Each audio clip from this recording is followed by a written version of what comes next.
financially life-saving screening mammograms for underserved women of East Texas. Give a big hand for the $8,075 raised for breast awareness.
Whitehouse is going to receive the opening kick to begin the game.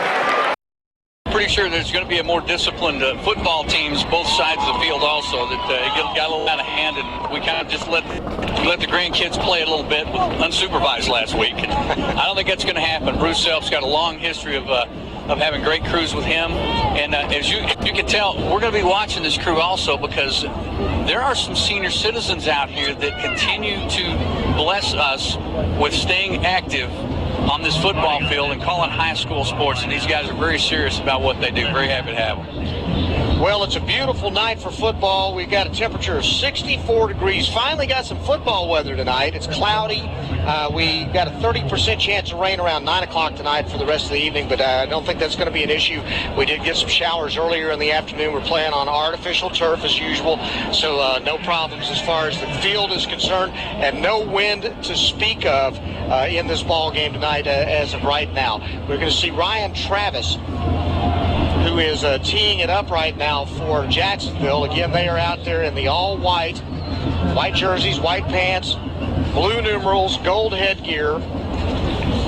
And as I have been told back when I first started doing football in East Texas, the Jacksonville Fighting Indians. Do not say fighting, you will get punched out. And he steps up and then backs up, and Travis is going to line up, and we're going to see him kicking it away to Isaiah Burton and Shamar Smith in just a moment.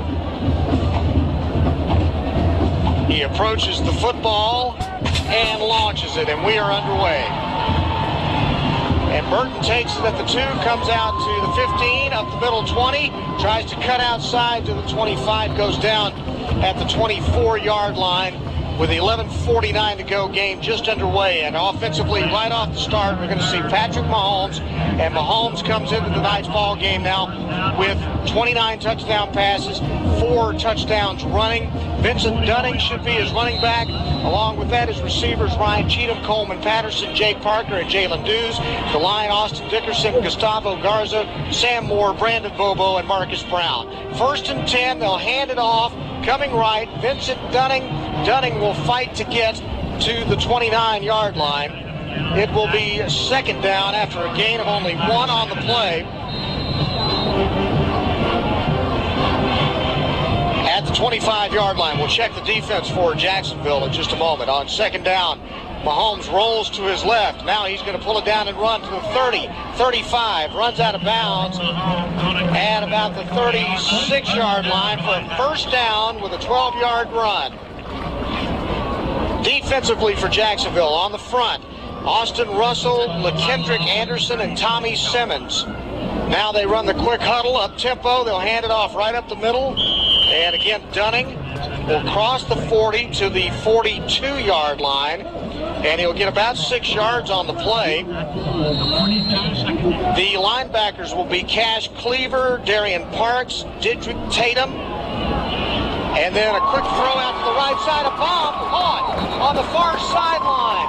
Jake Parker at the 18-yard line for a gain of 40 yards and a 1st down for Whitehouse. This was kind of expected. I think we probably looked for this play on 2nd down, but it took them up to this down after picking up a 1st down to throw it long. Jake Parker picks it up in the middle of 2 defenders. So on 1st and 10, up tempo, they'll throw a high. It's picked off, and it's coming back the other way. Parker grabs hold of the defensive back, and he's drugged down at the 20 at the 30-yard line. The interception made by number 27, Braylon Parrish, and Mahomes intercepted for only the 2nd time this year. Well, that was a little unexpected, but he just caught a flyer. That ball literally came out of his hand pretty awkward and flew directly over the head of Jake Parker. So literally that was a Mahomes interception. Simply put a little bit too much juice on it. So we're going to see Carter McCowan and the Jacksonville Fighting Indians come out on offense. Now Justin Stewart, the center. It'll be Davian McGowan and Josh Ambrosen as the guards. The Curtis Landon and Franklin Torres are the tackles as they'll take it over 1st and 10 at their own 31-yard line. Quick play action fake, pop pass over the middle, caught at the 40-yard line. 1st down, good to the 50 and into Jacksonville territory, down at the 48-yard line. Catch made on the run by Trent Sansom. I tell you what, if it was not for the bulldogging effect of Jamal Kennedy, that play would have gone for a little bit more. So surprised, not only Jacksonville gets the 1st turnover, they've already got it inside Whitehouse territory. At the 48-yard line. And the long snap count, and then they'll turn and they'll hand it off. Power running by Braylon Parrish. Parrish trying the left side, fights to the 44-yard line. He's going to have a gain of 4 on the play. Well, this might be one of those things, as we kind of talked about, and Brian, I think we both expected, one of those little wake-up situations where Whitehouse might be getting a little bit of a lesson here in this first possession. Carter McCowan, the quarterback. Braylon Parrish is the running back. There is a wing back lined up. Now he's shifting over. That is Sansom over to the left, and they'll pop the pass out to him again, and he catches it for a 1st down inside the 40 at the 36-yard line. He was lined up behind the right guard. He went in motion toward the left, and then McCown literally just took the pass and threw a little 4-yard out route to him, and he took it in for a 1st down. Yeah, I think Jamal Kennedy missed that read because Vernon Polk came off the sideline pretty quick when the defensive backs coach yelled his name about 8 times. So Kennedy's going to take a break real quick.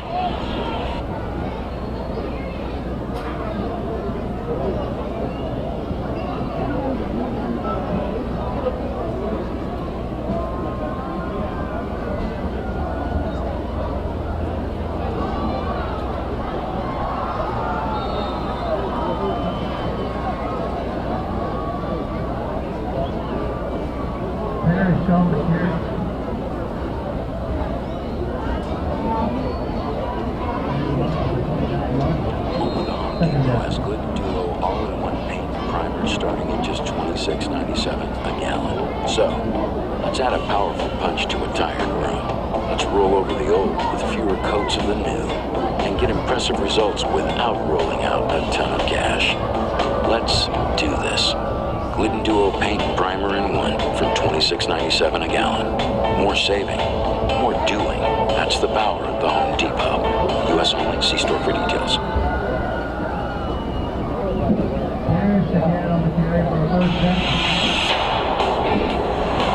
The all-new Fiat 500 gets 40 miles per gallon on the highway. Starting at only 16 grand, you can choose from a pop, a sport, lounge, or a turbo. If you're a little more adventurous, choose the performance-tuned Abarth.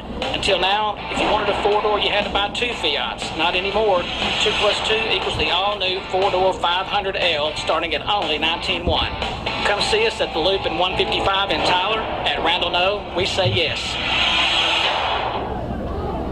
Tire Works in Whitehouse is not your ordinary shop. Specializing in a complete range of automotive services, our center guarantees quality repairs at affordable prices. That Tire Works serves all your automotive maintenance needs, from oil changes to brake repair, mufflers, lifts and lures, and much, much more. We also offer ATV services. Give us a call at 903-839-2699 or check us out online at tireworks.tx.com. Tire Works, where your satisfaction is our concern.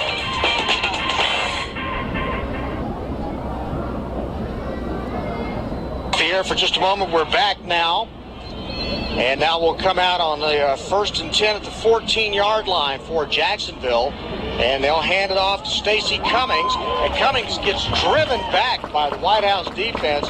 Strong defensive stand, and leading the way, Savion Lacey, sending him back along with number 26 for the Whitehouse Wildcats, and that would be Jacoby Lacey. So we apologize for our technical difficulties, but we're back on the air here. No score, 7:13 to go here in the first quarter. Jacksonville and Whitehouse, and Jacksonville with the ball at the Whitehouse 12-yard line, following an interception of Patrick Mahomes by Braylon Parrish.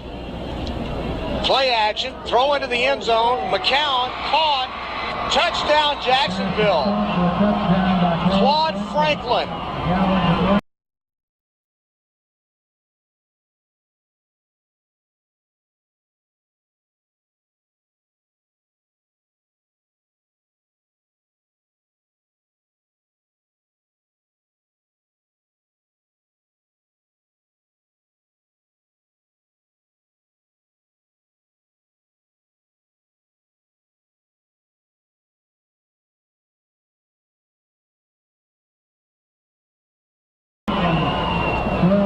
Play action pass and just a post route. Didn't have a whole lot on the throw, but it was good enough to catch in the end zone for a touchdown for Jacksonville, and already this is a surprising start for the Fighting Indians. Yeah, Jacoby Lacey got caught trailing the receiver and tried to make up some ground, and actually did. It ended up being a spectacular catch for the touchdown, but Lacey let the receiver cut inside him without cutting off that route. Lacey coming in just a few moments ago and ended up for that one.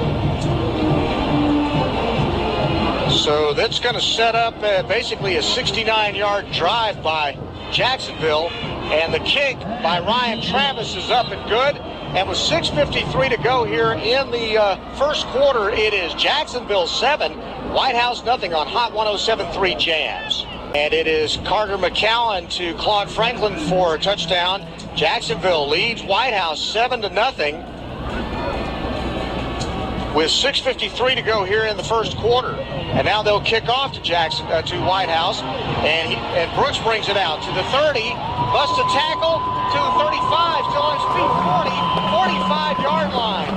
Great return by the feisty Isaiah Burton, I should say. Isaiah Burton with a terrific kickoff return. Yeah, and they had that set up from the start. And I think he was really looking forward to getting the football and staying on the short side of the field. Had a huge wall. And Burton, Isaiah is not going to run out of bounds. You get this kid that makes a little cut at the 35-yard line, picks up an extra 10.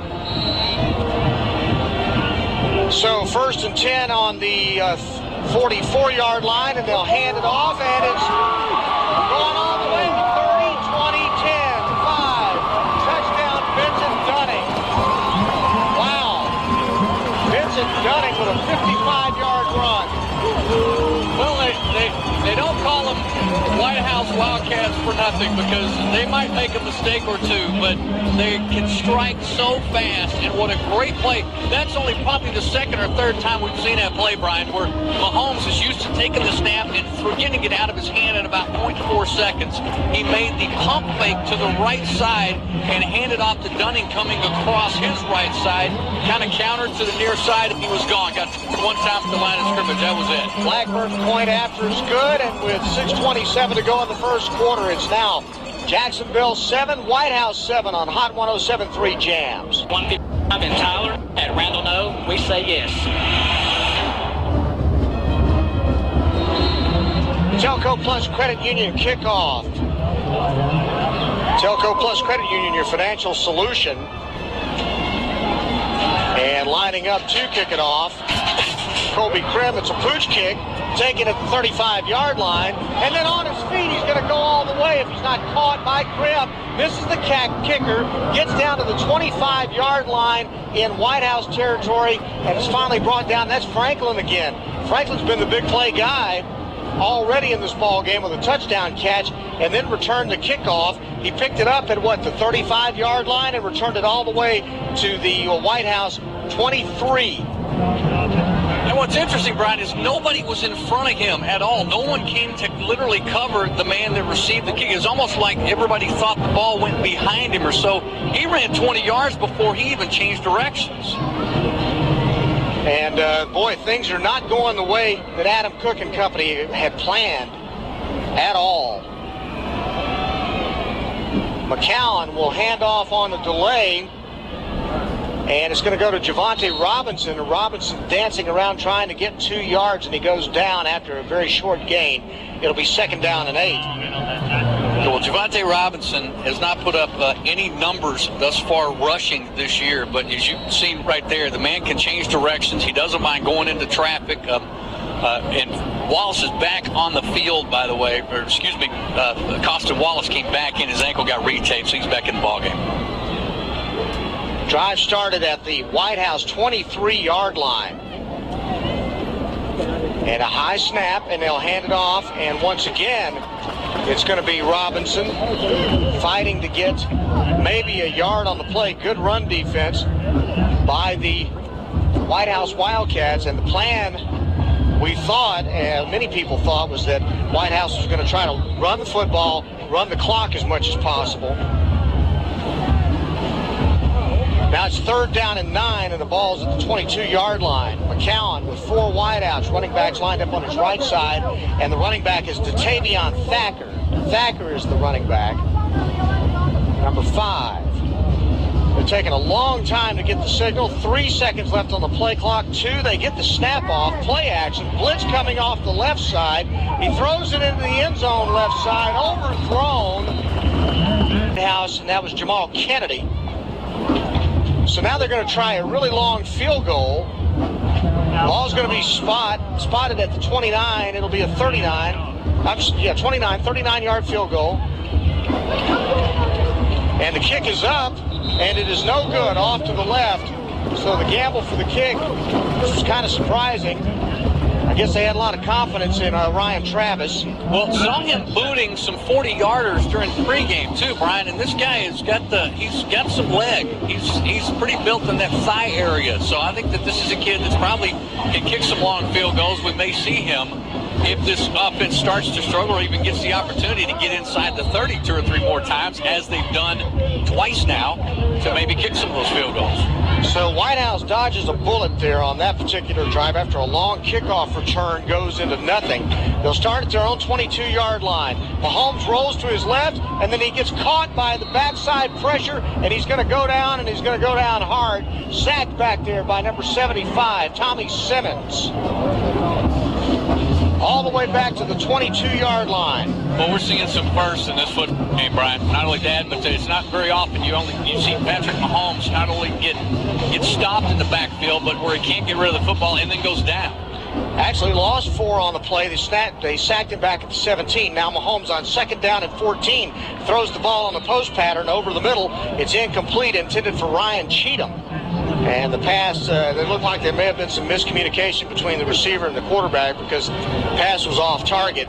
3rd down and 15 now at the 17-yard line. Jacoby Robinson was in defense and stepped right in front of Cheatham, and he literally, I think, probably kept Ryan from actually seeing the football come at him. They have 3 wideouts lined up to the left side now. Running back also to the left side. And Mahomes drops back to throw. Rolls to his left. Now circles back right. Throws it complete for a 1st down at the 38-yard line. And that's Shamar Smith for a 21-yard gain. 1st down. And you remember last week where Shamar was literally left wide open a couple of times and Mahomes missed him. And Shamar was over doing the same thing. Quick pass this time out to the right side to Coleman Patterson. That pass, almost like a running play, gets about 7 yards on the carry. They'll bring it out to the 44-yard line. It'll be 2nd down and 3 after a gain of 7 on the quick pass. Now a handoff right up the middle. Smith close to the 1st down marker, but I don't think he got there. They'll spot him at the 46-yard line. Gain of 2 on the play. Looks like he's going to be short of the 1st down by about a yard. Dominique Holly checks in. Smith checks out. They come in again with 3 wide to the left side. Ball's on the far hash mark. They'll hand it off, and this time it's Mahomes who will just roll right, get the 1st down, breaks a tackle at the 40, to the 30, and then gets tripped up at the 25-yard line for a gain of 29 yards and a 1st down Whitehouse. It's the first time we actually see him break to the outside, and they actually stop him a couple of times. All right, that's Whitehouse with a 1st down now at the 25-yard line. They'll hand it off to Holly, sweeping left. Huge hole up the middle. Gets to the 10. Gets down inside the 10 to the 6-yard line. Well, another big gain to the 19. That's 19 yards for Dominique Holly. Yeah, we love seeing this guy carry the football, not only just because of his bulk, but just the fact he doesn't get a chance. And there's a flag. At 2:56 to go in the first period, we see our first flag. We've missed you so. I was just saying we'd seen 12 by this time last week. Holding against Whitehouse wipes out a great gain by Dominique Holly. And they'll put it back at the 35-yard line. Dominique's averaging over 7.5, almost 7.5 yards per carry. He's leading this football team in that category. 1st and 20 now for Whitehouse. At the Jacksonville 35, Mahomes rolls left, again intercepted. Threw it over the middle, and it's intercepted at the 20, 25, 30, 35, and going down at the 38-yard line, and an interception by Stacy Cummings. And so whatever it is they're doing, either it's inerrant passes by Mahomes or coverage that's confusing him, but he's just thrown his 2nd interception of the night. I think there's got to be a signal situation between he and Ryan Cheatham. That's that both footballs were designed to go to Ryan, and Ryan looked like he may have just cut his route a little short, and the ball actually went behind him, and he went down right after the ball went past him, trying to reach back. So it was just, I'm not real sure if they're on the right page, but he and Ryan Cheatham do not seem to be connected. 2nd turnover of the night for Whitehouse. Jacksonville takes over at their own 39-yard line. And this time McCowan put it in the belly of the running back and then kept it, circled left, gets the 1st down at the 50, still on his feet in Whitehouse territory and out of bounds at the 41-yard line.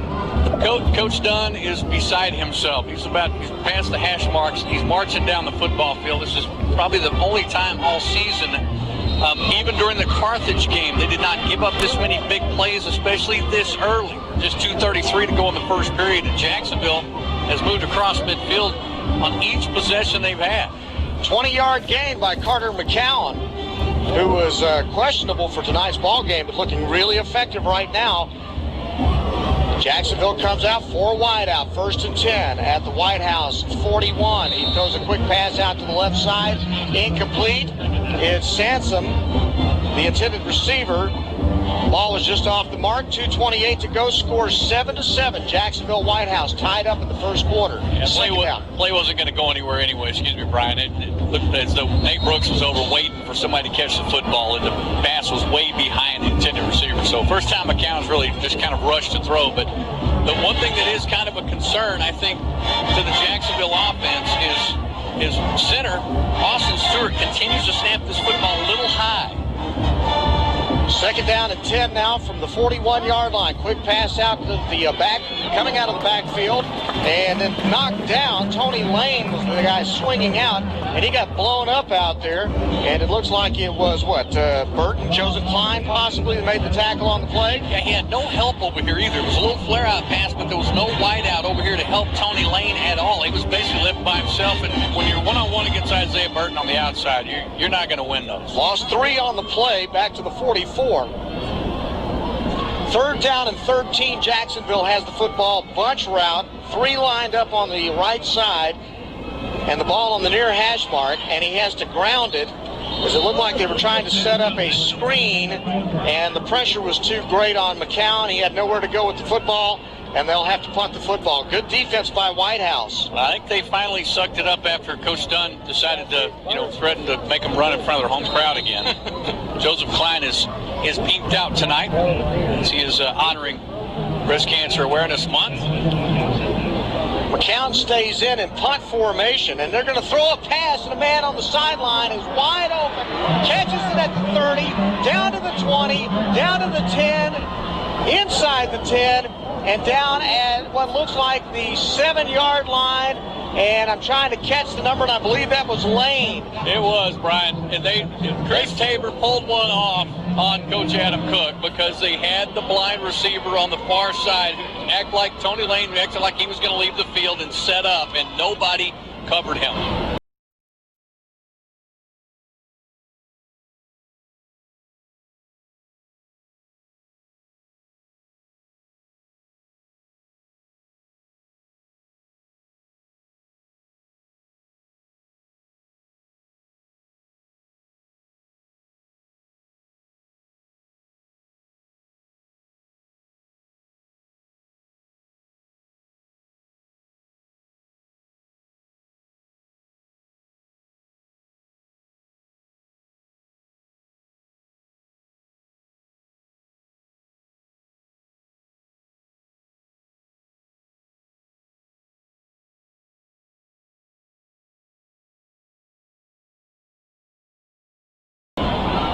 Well, he fooled him, and he hit on that sideline and got a 38-yard completion for first and goal for Jacksonville. Actually, first and 10, they'll get it out to the 10-yard line. My bad. Well, they've stopped the clock as Jimmy Brown, the line judge, has come up to the middle of the field, is talking to referee Bruce Self. Evidently, I don't know, I didn't see a flag on the far sideline, but they're discussing something, and we'll see what he'll call. Well, again, Lane was standing nonchalantly over at the sideline like he wasn't even in the ball game. And I'm curious, too, about that rule, too, Brian. If he actually left the field to play and stepped back on the field. Well, that may be what they're trying to determine right now, but I'll bet they don't know. But all we know is that Lane was standing over there like he wasn't part of the play, and then suddenly on fourth down, and McCown is not the normal punter, and now there's a flag. Now Jimmy Brown's going to toss the flag. Chris Tabor's hot. Here we go. Is this not going to be the equivalent of he left second base early? Even though I wasn't watching, he left second base early. Now, boy, Tabor is letting the officials have it. Well, is there clarification here to where Jimmy Brown may have seen it and was questioning? We'll never know. All we know is there's a discussion going on, and it's animated, and it's all with Jacksonville people all around. And apparently, whatever it is that Chris Tabor tried to fool the Whitehouse defense, the officials say he got his hand caught in the cookie jar. Well, Tabor's all the way out to midfield. He's at the Wildcat now, wanting to talk it over with the umpire. They step it off against Jacksonville all the way back to the 44.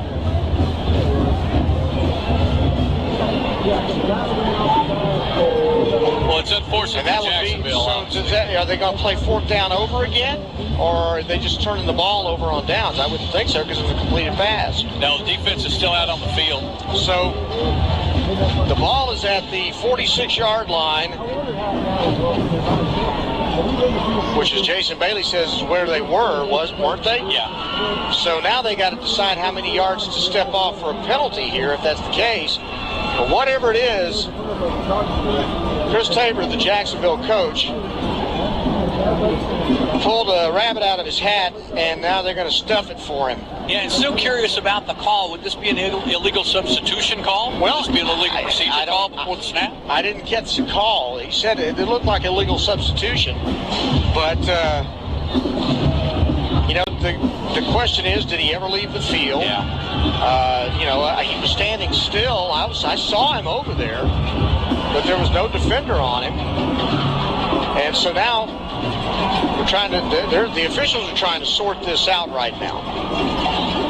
All I know is it's getting tougher and tougher to watch Reggie Long wearing pink sweatbands. You got a full night of it. You better get used to it. Yeah. There's pink socks, pink tape around the shoes, but seeing Reggie wearing pink, I'm surprised that somebody hasn't brought that up to him. Well, the conversation continues with the coaching staff and the officials, and they apparently have marked off a 5-yard penalty. So no, the sticks have got it 4th and 15. The line of scrimmage was 44. The line of scrimmage was the 44. So they still got to mark off some penalty yardage. But sooner or later, they're going to have to call time here, and the referee self is going to have to get the I think that's what's happened. They've called time. We've been standing here for a while now. The unfortunate thing is there's no way for us to know. Now let's see what he says. Well, there's a rule. Let's see what the official says, because I guess he's not going to say anything. Great. We're not going to have a 30-minute first period ever. All right, so whatever it is, it's 4th down and 20. And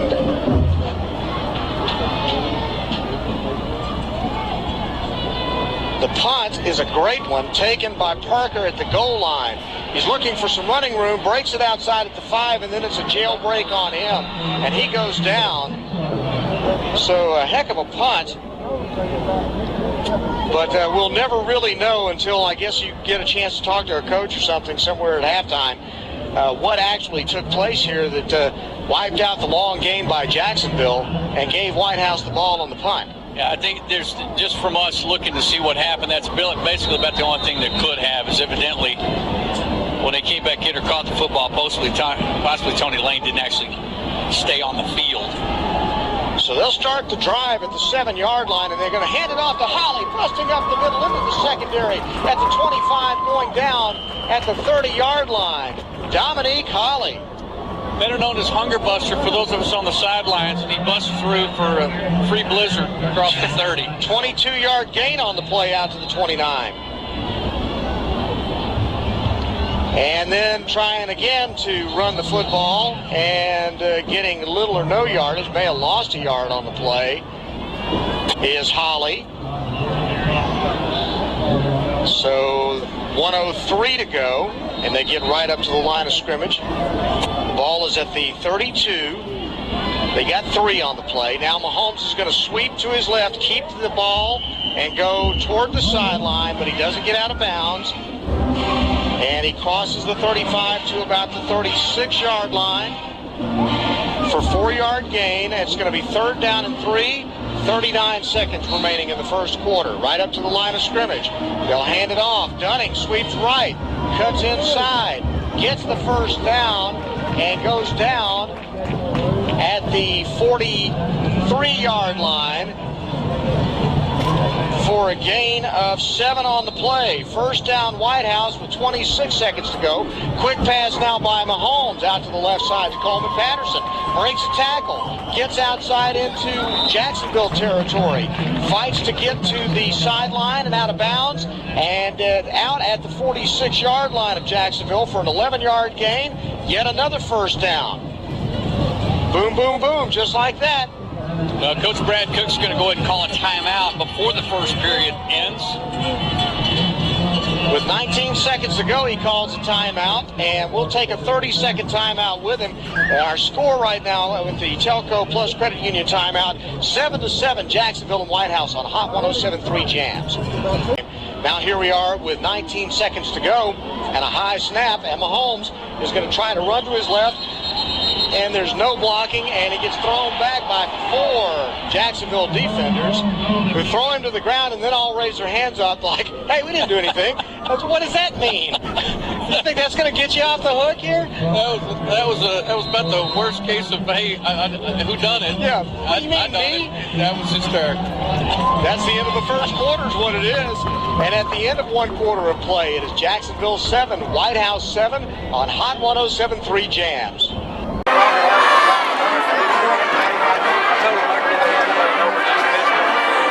Whitehouse and Jacksonville tied at 7. Whitehouse has the football at the Jacksonville 45-yard line. And now they got to get the clock straightened out because right now it shows 1:20. Now it's got 12 minutes up there. That's more like it. So Mahomes comes out with 3 wideouts to the right. Jacksonville runs a 3-3-5 defense with a center fielder safety and 2 rovers in addition to the corners. Now they're going to take their time. And Mahomes goes back to throw. Pressure coming from the right side. Throws a deep ball. At the 10-yard line. Got blown up and held on to it at the 5. And it's a first down and a 40-yard gain for Whitehouse. I'm not sure if that was supposed to be a tip play or it was going to go to Patterson or Parker. They were both in the same area. Parker's man came off and made the tackle. That would have been 6. Well, the ball's on the 5, first and goal, Whitehouse, and Dunning takes the handoff, tries to get to the goal line, still trying to break tackles, brought down inside the 5. It looks like they'll get him at about the 3-yard line. Well, I was about to ask you, too, because they had kind of come off of their attacking type offense. We haven't seen Mahomes, this offense, really attack and be aggressive yet. Second and goal, Mahomes now is going to take the ball, and he's going to run toward the corner and get in for the touchdown. Patrick Mahomes, suddenly the new running threat for the Whitehouse Wildcats. Yeah, and it doesn't seem to bother him either. He has got such speed, and he's got great balance, and plus he's heavy and strong on the bottom end. He doesn't mind taking some shots to the hips, to the thigh. He stays up. He stays standing up. It really does not bother him whether he's going off tackle, that design quarterback keeper, just that little 2-3 yard jaunt, just like where he got 6 just now. Kobe Krim with the extra point is up, and it is good. And with 11:25 to play here in the first half, it's now Whitehouse 14 and Jacksonville 7, and we're going to take a timeout on Hot 107.3 Jams. 93-yard drive. A 40-yard pass to Coleman Patterson sets up a 2-yard touchdown run, and just like that, Whitehouse is up 14-7. Now they kick it off. Jacksonville takes it at the 10, brings it out to the 15-yard line. Tony Lane run out of bounds on the far side at the Jacksonville bench.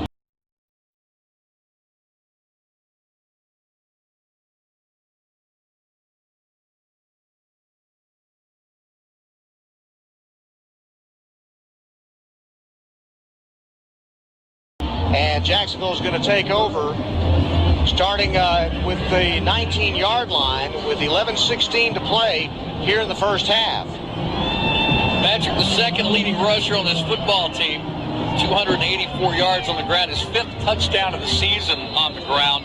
Don't think that he's really caring about padding his rushing numbers touchdown-wise, but he'll take a 2-yarder anytime. So McCown comes out with 4 wideouts and a running back on his left side. They'll check the sidelines for a play, and now they will fake a handoff and then throw a quick pass out to Lane on the right side for a short gain out to about the 23-yard line. Should be a gain of about 5, and it'll be 2nd down and 5 for Jacksonville. You know, this is a football team also. They've got 9 sophomores on this roster, Brian, and for a team that obviously has been struggling the last couple of years and really trying to find some type of inspiration right now. You may be looking at it a year down the road. Quite possible. A wing left formation, 2 wideouts to the right side. The man comes in motion now, and that's Lane, and he'll run the jet sweep. Taking the handoff to the 25. Nice open field tackle out there. Reggie Long caught him out there in open field and brought him down, and Long got a stinger. It hit his funny bone hard. That's exactly what it looked like. And he's just like. shaking it off, and it's still 2 yards to go for a first down at the 26-yard line. They'll hand it off again, coming left, and they may be close to that first down. They got to the 28-yard line, and the handoff was given to number 27, Braylon Parrish. And he did get the first down on a 2-yard gain. You know, Reggie wasn't even back in position. He was still running to try to get back in position and actually got in on that tackle. Reggie Long's a beast. Yeah, well, I'm telling you, he's got to have a little stinger because his wrist, he couldn't even put weight on his wrist when he's trying to get up just a while ago. Looks like the feeling's starting to come back. First down and 4 wideouts on 1st and 10 from the 28-yard line for Jacksonville. They trail 14-7 with 10:01 to go here in the first half to the Whitehouse Wildcats. Running back shifts, lineman moves early in slow motion, does Franklin Torres, who literally looked like he was just kind of falling forward very slowly. Yeah, and the flag came down. Bless his heart, he's so big, when he started in that direction, there's really nothing more you can do but just fall down. And so he did. Yeah. And that makes it a 5-yard penalty, backs it up to the 24-yard line. And so with a 4 wideout set up on 1st and 15 now, Jacksonville has it. Play action fake. Cowan back to throw. Pressure coming. Now he's got to run for his life. Running toward his right, toward the sideline. Throws it. Caught at the 47-yard line of Whitehouse. Down to the 40. A flag goes down as he's thrown out of bounds. And it's Tony Lane one more time. Yeah, this is going to be, they're going to tack on an extra 15 for face mask because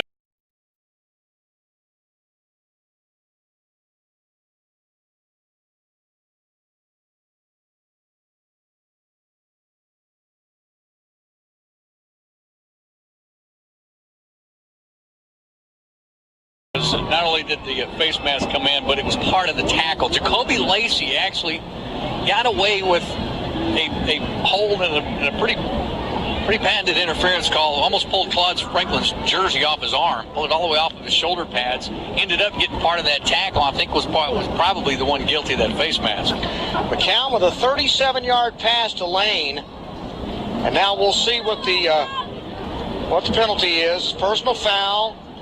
Said roughing the passer, and then personal foul, and that would be the face mask call you were talking about. So they'll add 15 onto it, and so that's going to be quite a chunky yardage all the way down to the 24-yard line of Whitehouse. Yeah, you can't take away from McCown either, because not only just the historical situation with his name, but he really made that play happen, kept it alive, kept his eyes downfield looking for somebody to break open, and Tony Lane was really the only one that kept his route alive and tried to find an opening in that deep third. 9:22 to go here, first half. Whitehouse 14, Jacksonville 7. Jacksonville Indians on the move. Wing left, play action. McCown back to throw, slings it, end zone, overthrown. Man, Claude Franklin was so wide open. There was busted coverage back there. Long was back there talking to 26 Lacey, trying to figure out what happened because somebody did not cover Franklin in the end zone. Yeah, there's a coach that's probably going to talk to Franklin about that also, because he pulled up a little bit when he made his break, and that was a pure post pattern, and he had a step on the defender and just basically kind of pulled up a little too much. Second down and 10 from the 24-yard line of Whitehouse. Confusion in the Whitehouse secondary, play action, and a quick pass to the right side, incomplete. And that pass, it looks like was intended. Trying to catch numbers here, but it looks like Trey Lawler, Brian. Trey Lawler, okay. Again, this time McCown ran down the line of scrimmage like he was running an option, but then threw a pass, a bullet, that was high and incomplete. So now it's going to be third down and 10 from the 24-yard line for Jacksonville in Whitehouse territory at the 24-yard line. Again, with a wing right, play action. McCown back to throw. Pressure coming on his backside. McCown runs beyond the line of scrimmage and then gets tackled after only about a yard gain on the play. Stays in bounds. Joseph Klein tracked him down and made the ankle tackle on him. And so now it's going to be 4th down and 9. And McCown's looking to the sideline too, Brian. He's wondering if they're going to send that kicker back out. This would be a closer field goal than the last one they tried. But on 4th down, they've got 4th and 9, and the ball's going to be at the 23-yard line. And McCown and company come up to the line of scrimmage with 4 wideouts. Now they send the receiver Sansom in motion. He'll line up on the right wing. They'll hand it off. They're running a reverse, and a wide receiver throws the pass, and it's incomplete. Intended for Franklin. Lane threw it, and he threw it poorly, and there was no chance for Franklin to come up with it, and the trick play blows up, and Whitehouse gets the ball on downs. Well, you got to give Chris Tabor some credit too, but I mean, he has really decided, you know what, we've got nothing to lose, and the play actually worked out pretty good. Lane just really did not get a grip on the football before he let it go, and it just wobbled its way out there, had no velocity on it whatsoever. So 2 trick plays. One worked, but they got called for a penalty on it. The second one on a 4th down and 9 didn't work, and Whitehouse has the ball with 8:13 to go, and they're going to sweep left to Shamar Smith. Shamar Smith dancing and gets into the secondary to the 40, 50, 40-yard line. He goes out of bounds, and he's going to be called down somewhere inside the 40 at the 36-yard line. Well, you're looking at the future of the running game for this football team. Sophomore, we've loved since week 1 because he has got that speed and that little waiting, change directions. And now they're going to sweep Shamar Smith to the right, and this time he tries to cut up and get the hole inside the 30 to the 24-yard line. That first game was 41 yards by Shamar Smith. And they've got another first down after a 10-yard gain there to the 25. And now Mahomes fires over the middle, and he threw it behind the intended receiver, Ryan Cheatham, incomplete. And Mahomes has not thrown the ball very much here in the first half of this ball game. No, and they have been running the ball just as they expected to do, but probably not in a situation to where they felt like they were necessary to go, seeing as they were down at one time and then tied up at 7. 2nd down and 10 for Whitehouse. This time they fake a pass and hand it off to the running back, Dunning, and Dunning tries the left side only for about a yard gain on the play before he gets knocked down by Jacoby Robinson. But it's 3rd down now and about 8. After a 2-yard gain, ball is going to be spotted at what looks like the 28-yard line. Check that 23-yard line. And Mahomes will go back to throw. Pressure coming up the middle.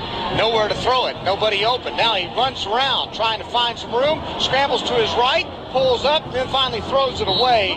He threw it in the vicinity of Ryan Cheatham. Ball was tipped. No grounding on the play, and he was outside the tackle box, but he just threw that one away. Now it's 4th down. And again, great coverage by the Jacksonville secondary and pressure all over Mahomes. So good defense by Jacksonville. Yeah, and Jalen Dews looked like about the only one that may have been a target for Mahomes. He was working his way from the left side, got underneath the goalpost. By the time he freed himself up, Mahomes was already at the sideline. So on 4th down and 8 now from the 23-yard line, Mahomes sends 3 wideouts to the left. And a play action, and a fire wide open over the middle. It's Cheatham, and he goes in for the score. Touchdown, Whitehouse. Busted coverage by Jacksonville. Well, they picked, and it looked like on the far side they decided to split Coleman Patterson out, and Patterson made a move to the inside. And I think Jacksonville was in zone coverage because the corners committed to Patterson, which left Ryan Cheatham wide open going from that slot left around to he just went up the field by 15 yards. Mahomes had him in stride. Extra point is good by Blackburn, and with 7:04 to play in the first half, it's Whitehouse 21, Jacksonville 7 on Hot 107.3 Jams. 81-yard drive by Whitehouse. Patrick Mahomes throws the 23-yard touchdown pass to Ryan Cheatham to make it 21-7. The Telco Plus Credit Union kickoff. It's short, bounces at the 18, picked up and then brought across the 20 to the 25-yard line, and that is where Jacksonville is going to take over now. At the 25, that's Tony Lane that brought it out there. And so Jacksonville now trailing by 2 touchdowns. And Whitehouse, I think everybody here is surprised that this game has been as difficult as it was. But I've told you before, I've been to a lot of Whitehouse Jacksonville games, and what should be isn't always what is when these two teams get together. Jacksonville's definitely not.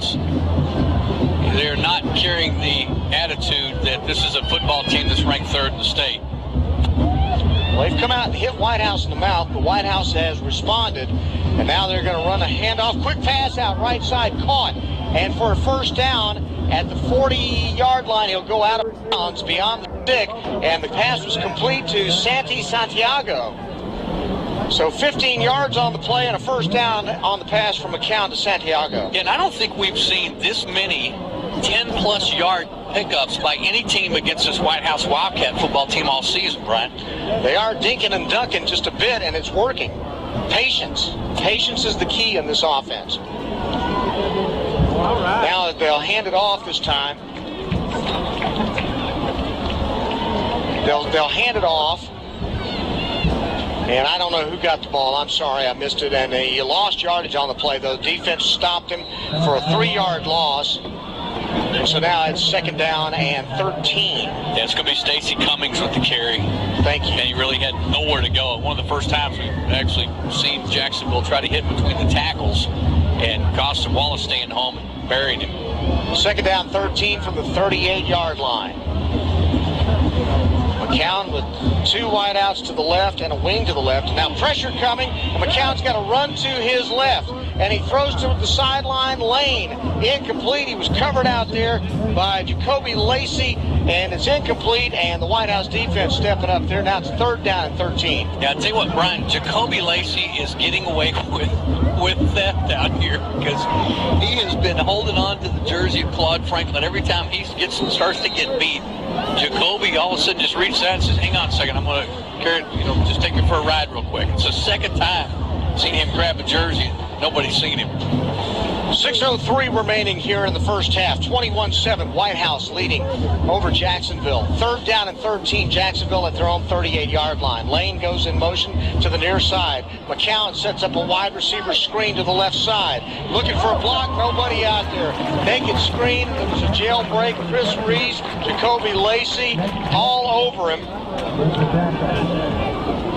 Nice defense by Whitehouse as they sniffed it out, and now Jacksonville's going to have to punt the football. Yeah, Reese got him up high, and Nate Brooks went down low, made basically just a form tackle. Knew that he had somebody to stand him up and just took his legs out from under him. Travis comes back out to punt.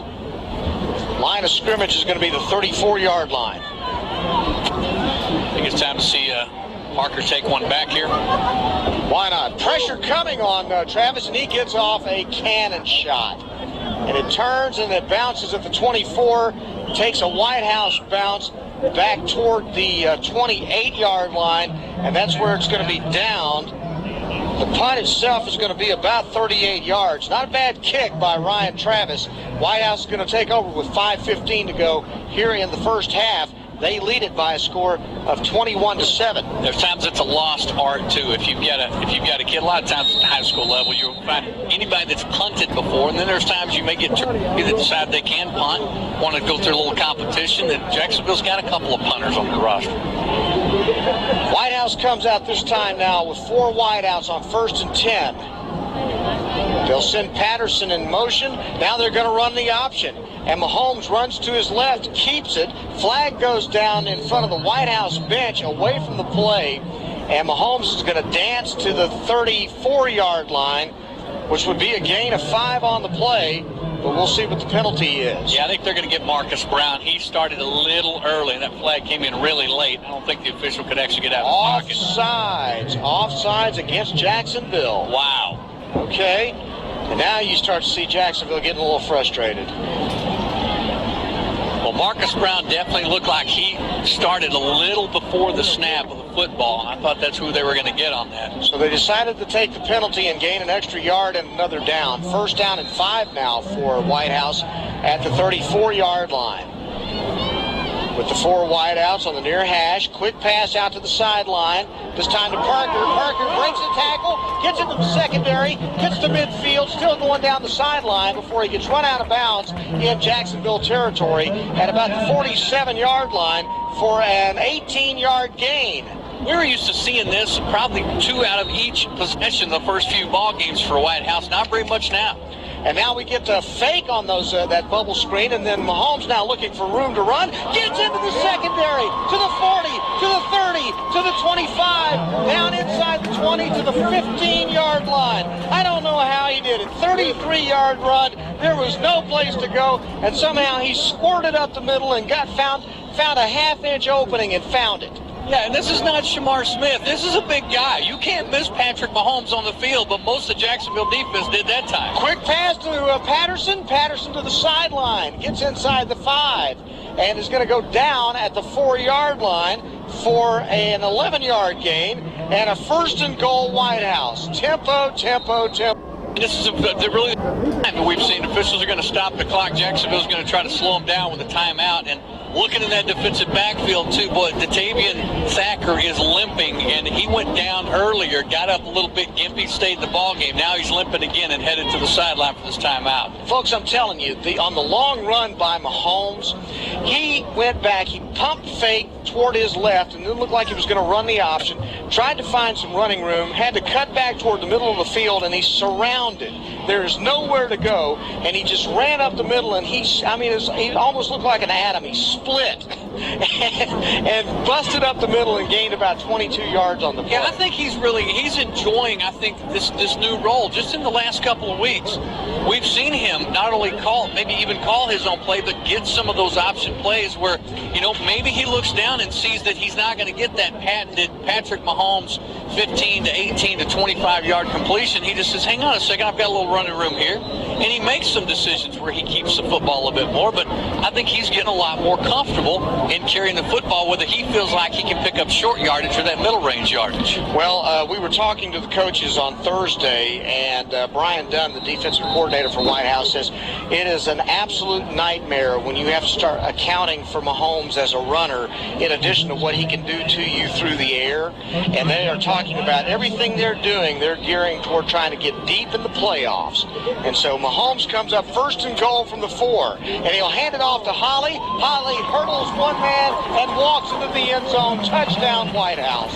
Dominique Holly with his 4th touchdown of the season, and he's really turned into kind of a short yardage kind of specialist. He doesn't mind. He comes in. Sometimes they've got 2 or 3 to get. Sometimes they've got 5 to get. But Dominique is really kind of making his presence known a little bit, that maybe he and Dunning need to be switching out. Maybe he needs a few more carries. Dominique Holly was an excellent running back last year, but they do like to play him on defense too. There's an extra point kick. It's up, and it is good by Kobe Krim. And with 4:18 to play here in the first half now, Whitehouse 28, Jacksonville 7 on Hot 107.3 Jams.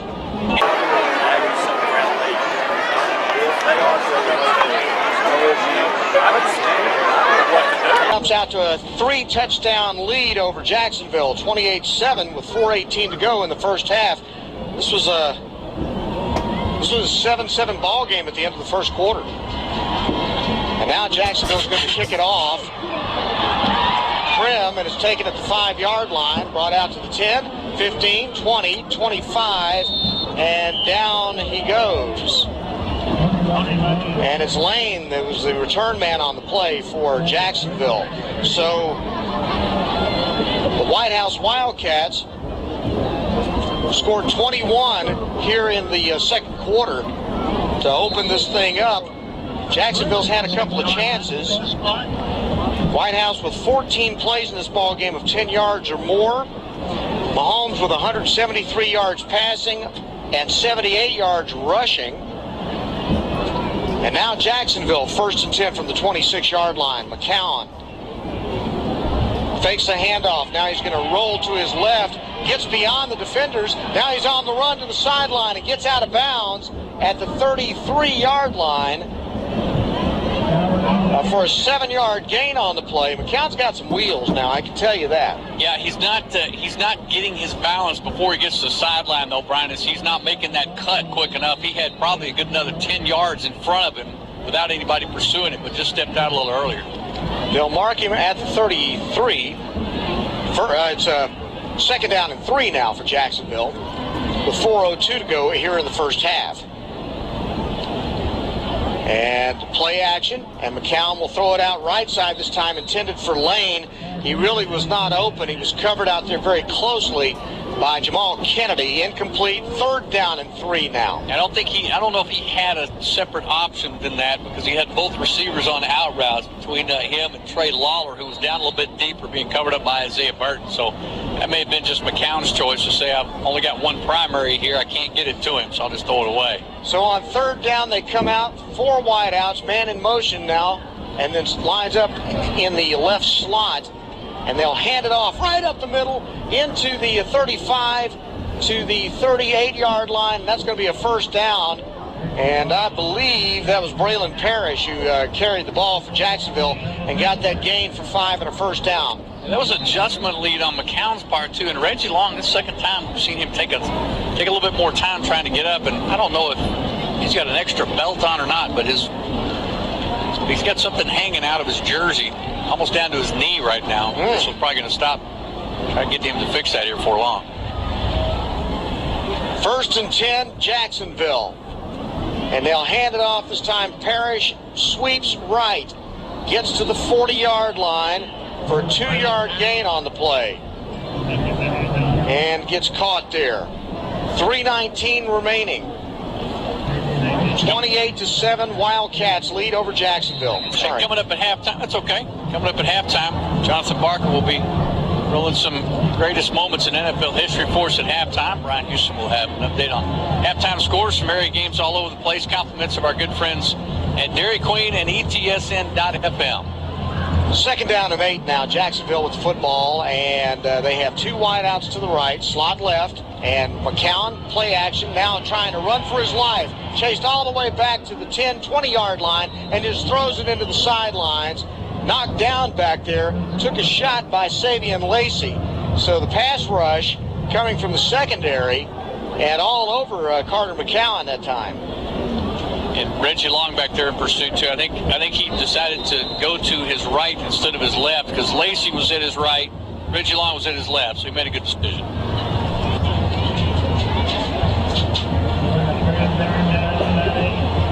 McCown only 2 of his last 7 for only 12 yards. He's having a hard time getting the ball out of his hands. And when he has, he's had a hard time hooking up with receivers. On 3rd down and 8 now, McCown goes back to throw. Pressure. Throws it over the middle. Caught. Bounces off of the tackle. Still running. Lane running free at the 40-yard line in Whitehouse territory and gets out of bounds at the 38-yard line. It's going to be a gain of 23 yards on the play. 1st down, Jacksonville. Yeah, Jamal Kennedy had to catch up with him, too, but a great route. But McCown, once again, waits for his receiver to clear those linebackers and gives it to him right in the middle of the field in full stride. So Jacksonville now in Whitehouse territory, trailing by 3 touchdowns. Again, Sansom in motion to the right side. McCown rolls to his right, looks right side, throws it, and he throws it short, hops it in front of Trey Lawler, incomplete. 2nd down and 10. He just missed that. It looked as though Lawler had position on the defender, and I think McCown just may have just missed that. But McCown just looks so much like, some of his relatives. They're just tall, lanky, but the kid's got kind of almost deceptive strength in that right arm. The one thing I have noticed, though, Kenny, his arm doesn't look as strong this year as he did last year, and it may be he's been taking a beating this year. Yeah. That could be so, but it doesn't have quite the zip coming out that it had last year. Now he goes straight back to throw, steps up. Now he's going to run. Still looking, trying to save something, throws it, and throws it to the sideline, incomplete, and the receiver wants face mask, not going to get it, and covering on the play was Jacoby Lacey. And it looked like it was Claude Franklin who was saying he's grabbing me on the face mask, and the official said, no, never mind, going back to the huddle. Yeah, I think it may have just been a little incidental that his receiver was trying to turn upfield. I think, as a matter of fact, Nate Brooks was right there. Had that pass been caught, Brooks was going to be ready about 5 yards downfield, lay a lick. 2:09 to play here in the first half. 28-7, Whitehouse leads Jacksonville. 3rd down and 10. 4 wideouts. Running back goes in motion to the right side. McCown shoots it left side and throws it behind the receiver. Wide open on an underneath route was Tony Lane, incomplete. 4th down now for Jacksonville. Yeah, I think McCown might be getting a little tired because they had Lane wide open and just did not lead him at all. It literally threw the football way behind him far enough where he just kind of threw an arm out, just kind of olayed the football as it went by. No chance to catch that football. Well, they're leaving the offense in right now with the ball at the 38-yard line on 4th down and 10.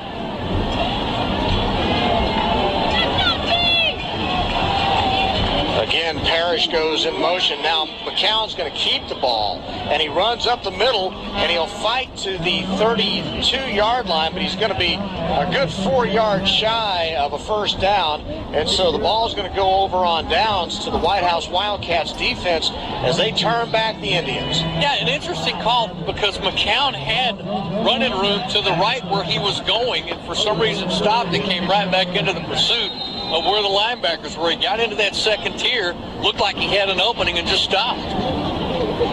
Jacksonville's going to take over, rather Whitehouse is going to take over at their own 33-yard line with 1:57 to play here in the first half.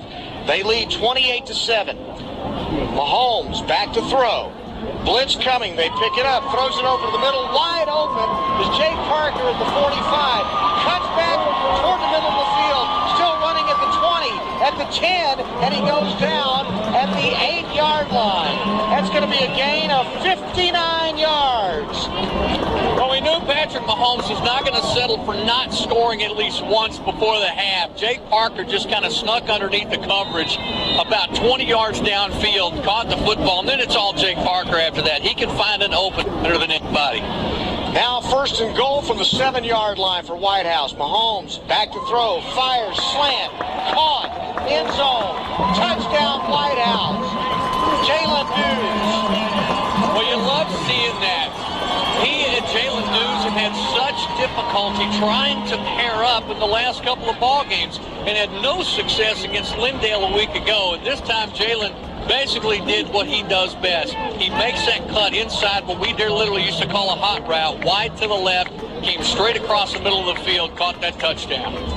Kick by Blackburn is up, and it is good with 1:12 remaining in the first half. Jacksonville now trailing Whitehouse 35-7 on Hot 107.3.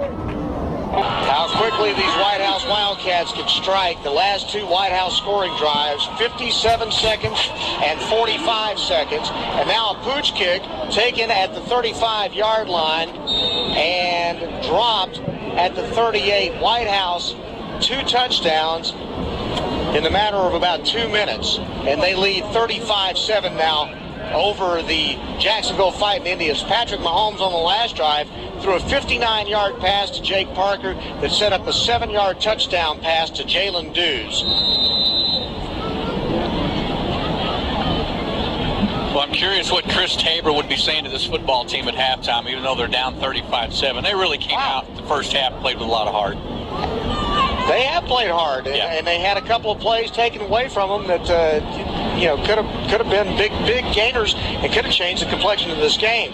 They hand off right now, right up the middle, and getting across the 40 to about the 42-yard line is going to be Parrish.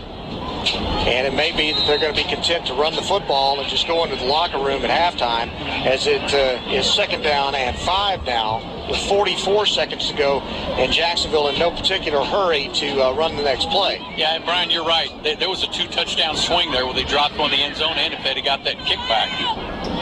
McCown goes back to throw, pressure from everywhere. It's a jailbreak. He rolls out to his left, fires it, it's intercepted at the 28-yard line.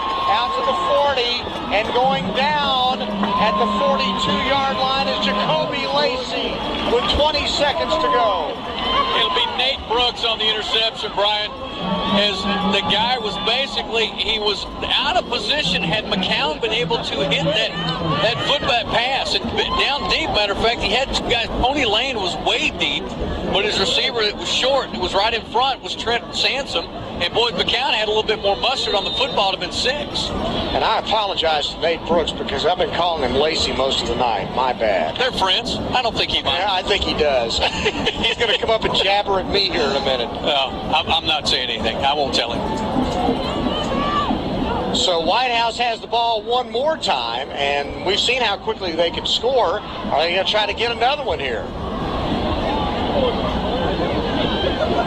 Mahomes back to throw, fires behind the receiver at the 45-yard line. That was Coleman Patterson, incomplete. 16 seconds to go here in the first half. Yeah, he just rushed that. Patrick Mahomes looked up. He was literally wanting to run, and we've seen that a couple of times where literally looks like Mahomes decides, well, hold on, I'm going to go ahead and run. Well, wait, I may have a guy open, and he just missed him.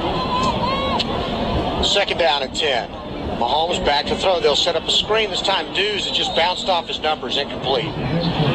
Boy, they had it set up as well as right in front of him and getting set to throw down a block was big Ryan Cheatham too.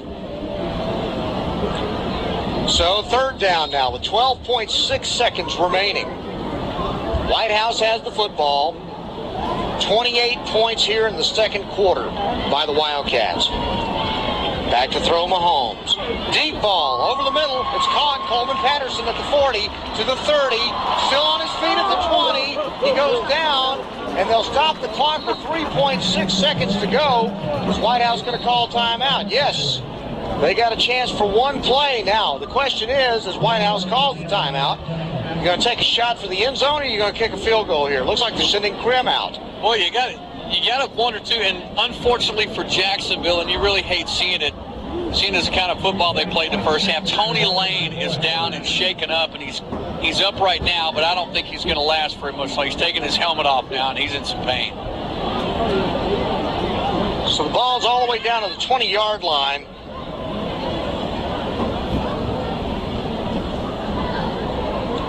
And now we'll see what happens while they do take this timeout here. And Krim is going to come out and try the field goal and see if they can't make this a 31-yard quarter. 41-yard pass from Mahomes to Coleman Patterson, correct? Yep. Jason Bailey. All right, and now the field goal from the 20, spotted at the 27. Flag goes down. It's going to be a 37-yard field goal, and they call it illegal procedure. Going to be longer than that now. Yeah. Well, Krim's going to have to make this because Reggie Long went up and patted him on the helmet, pulled his face mask to him, and said something to him.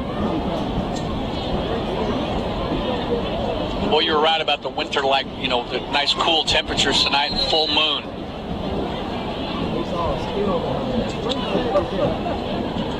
So now they'll spot the ball at the 32-yard line for a 42-yard kick. They're trying to get the clock right. The clock had run down to 36, basically 0.6 seconds, and they're trying to get the clock right. I think there should be 3.6 to go. They're going to try to reset this. 2.6 seconds. That's what it is, 3.6.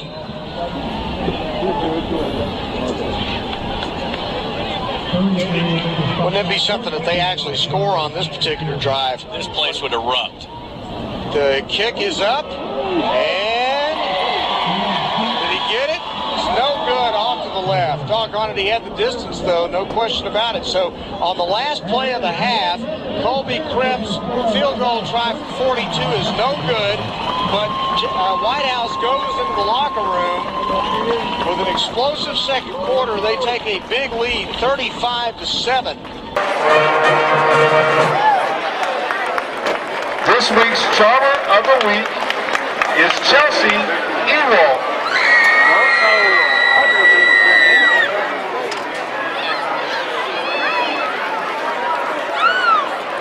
Yesterday? No.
The Jacksonville band is under the direction of Joey Brunson, Jeremiah Salisbury, Jerry Gonzalez, Karina McBrayer, and Mike Bullock.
Whitehouse High School proudly presents the national champion First Ladies Drill Team.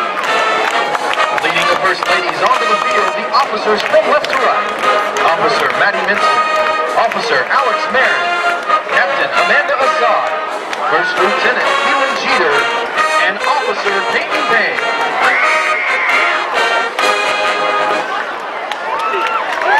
Our First Ladies of the Week are Brooke Bevel and Mariah Abernathy. This week's sponsors, Benton Mazda of Tyler, Citizen State Bank, and Dentistry for Children, Dr. Boren. This evening, the First Ladies will perform a precision palm routine to We Got the Beat.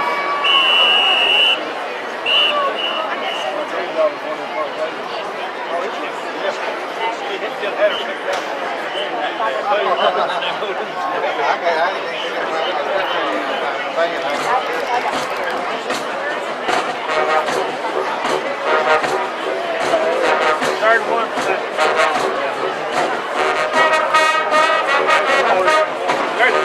On a 50, I won.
The First Ladies are under the direction of Miss Kayla Norman and assisted by Laura Beergiver.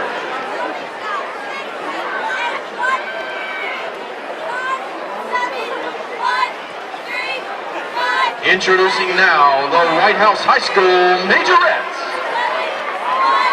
The Majorettes for this year are Sydney Jones, Senior. Ashley Fernandez, Senior. Emily Perkins, Senior. Sierra Turney, Junior. Molly McBride, Junior. Mackenzie Burlingame, Sophomore. Morgan Turner, Sophomore. Kayla Edge, Sophomore. Catherine Nip, Freshman. And Haley Butler, Freshman. The Majorettes will perform as the band plays the Miami Sound Machine hit, Conga.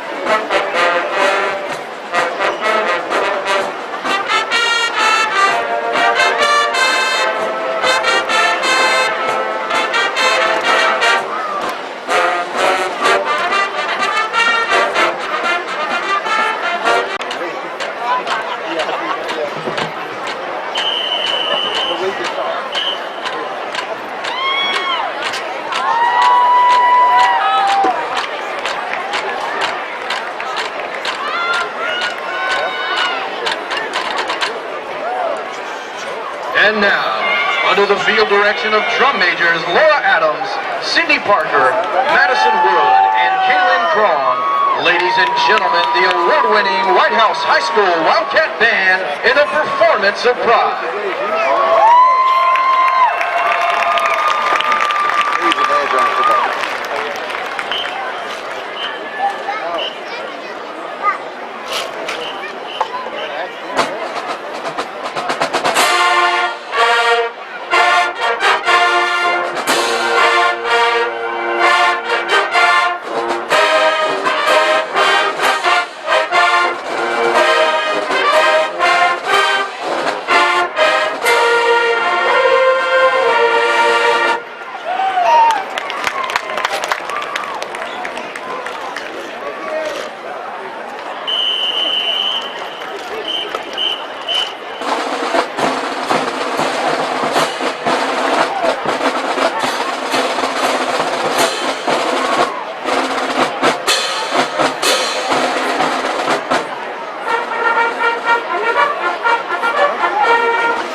The Wildcat Band is directed by Denny Whitley, Daniel Sutherland, Scott Smith, Nick Hardy, John Gittner, and Chris Hufty. Games than I have, but when the bands play at halftime, absolutely. Thank you. It's just, I think it is such a wonderful show of not only respect but honor in what they do. When the bands literally will stand in the end zone, even after they play, because they respect each other and their performances, where they watch each other play, and they get applause from both sides of the field. And it really is the one thing that is great to see within Friday Night Heroes, the whole experience of Friday night football in Texas, and I'm sure in other states around, but just obviously just here, it's a great thing to see, because these kiddos, they work as hard, if not harder, than these football players do, all week, all year, all year long, and their lifetime long. So cheers, sluggish start for you, but running game is there. You picked up over 200 yards on the ground thus far. Obviously, we had talked about that pregame, and this week also, you got to be proud of that. Oh, yeah, very proud of the way that the line's blocked and the way that the running backs have been able to carry the ball. We've got, somebody said, over 500 yards in the first half. You know, the thing that I see that got us was the turnovers. You know, Patrick's been perfect all year long, you know, and kind of made a couple of bad decisions there where he's trying to loosely throw the ball over somebody, you know, and you can't do that. You got to tip your hat to the McCown kid. He's been playing phenomenal tonight, you know, and he's making some plays out there, and we just got to contain him and get him. You know, man, that's the thing. We've been right around him. I didn't realize he was that fast. But you got to, you know, hats off to them. They played well, and hopefully our guys will come back out and play with a little bit of fire. Pat's getting a little more comfortable with that running thing. He seems to really not mind tucking that ball and going. Yeah, he does. You know, I think last week he got a lot of confidence in running the ball, and he knows he's going to have to do that. And I think, you know, there when he got kind of gun shy there after throwing those couple of interceptions, I think that's why you saw him pull it down around a little bit more too. Okay, good luck second half, buddy. Thank you, Kenny. Betcha. Adam Cook, the Whitehouse head, not involved in the game.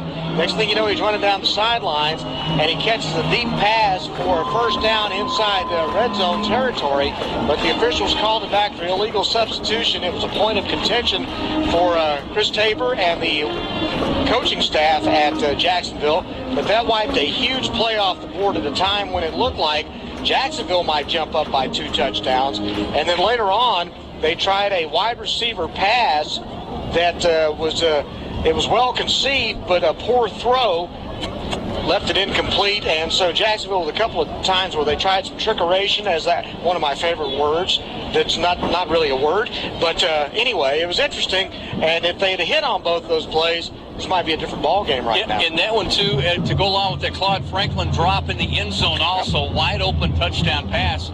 And we had mentioned that's a 2-touchdown swing, because that momentum had started to switch in Jacksonville's favor.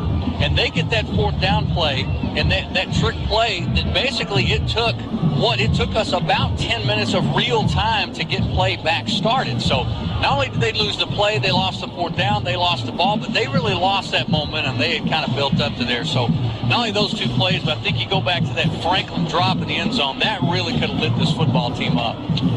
Well, on the other hand, it was Whitehouse that was lighting things up in the second quarter, and again with over 500 yards of offense here in the first half. It's been quite a display of a quick strike offense by Whitehouse, but the first thing you're going to see in the second half is the Jacksonville offense getting the ball, and they need it trailing by 4 touchdowns right now.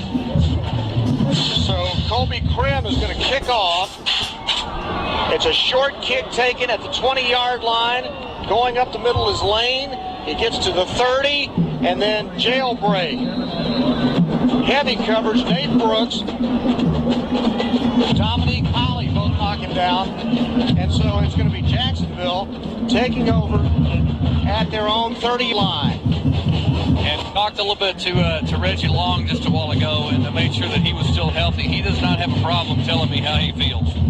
So he's feeling fine. He said that the tingling in his arm went away in just a couple of minutes, but he said he's fine. And as a matter of fact, he was ready to play about 10 to 20 minutes ago, he said. So here comes Jacksonville with Carter McCown. Would you get away from that drum? Sorry. Carter McCown, Justin Stewart, Davian McGowan, Josh Ambrozon, Franklin Torres, and Curtis Landon. And then a penalty flag for 15 yards, puts the ball down at the 45-yard line. I never saw a flag or a call. It must have come down from the backside because there was nothing on this side of the field. It came from the backside of the moon then.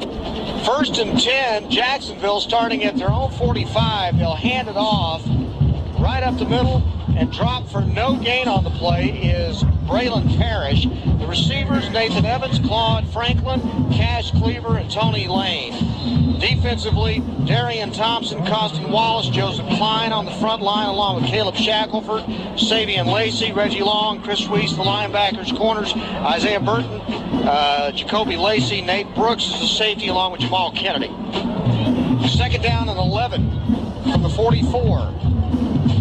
Wing left, 2 wide receivers right, play action. McCown rolls to his right, throws back over the middle of the field, throws up for grabs, and it's incomplete, intended for Lane, and covered out there by Isaiah Burton. Dangerous throw, and it's 3rd down and 11. And that was the first time I think Lane and Nate Brooks literally, Isaiah Burton and Nate decided to kind of switch up. Burton followed him deep. Nate Brooks is the one who cut in front of that and basically cut off that little the visual for Lane. I think contributed to him dropping that pass. So on 3rd down and 11 now, they'll come out with a wing left, 2 wideouts on the right side, and a high snap, and McCown rolls to his left, and he throws incomplete at the sideline. Franklin, the intended receiver, Reggie Long over there, along with Jacoby Lacey. And so it's 4th down and 11 now, 3 and out for the Jacksonville Fighting Indians. Yeah, Claude Franklin's still looking for a flag. Jacoby Lacey's in defending over there, and he has gotten away with a couple little contacts and pulling on some jerseys. I think that time is just good coverage. Now it's Travis that's going to punt. He had pressure coming as he got it off. He got off another high, deep kick from the 44. It bounces out of bounds at the 21-yard line for a 35-yard kick. And so Whitehouse will come back out on the field now, trying to keep the pedal to the metal, as so to speak, as they try to go ahead and put this thing away tonight. It's been a game filled with big plays, not a lot of sustained drives, not a lot of time-consuming drives. We haven't had long drives, but they've all been like 2 plays in 30 seconds or something. So from the 21-yard line, Mahomes back to throw.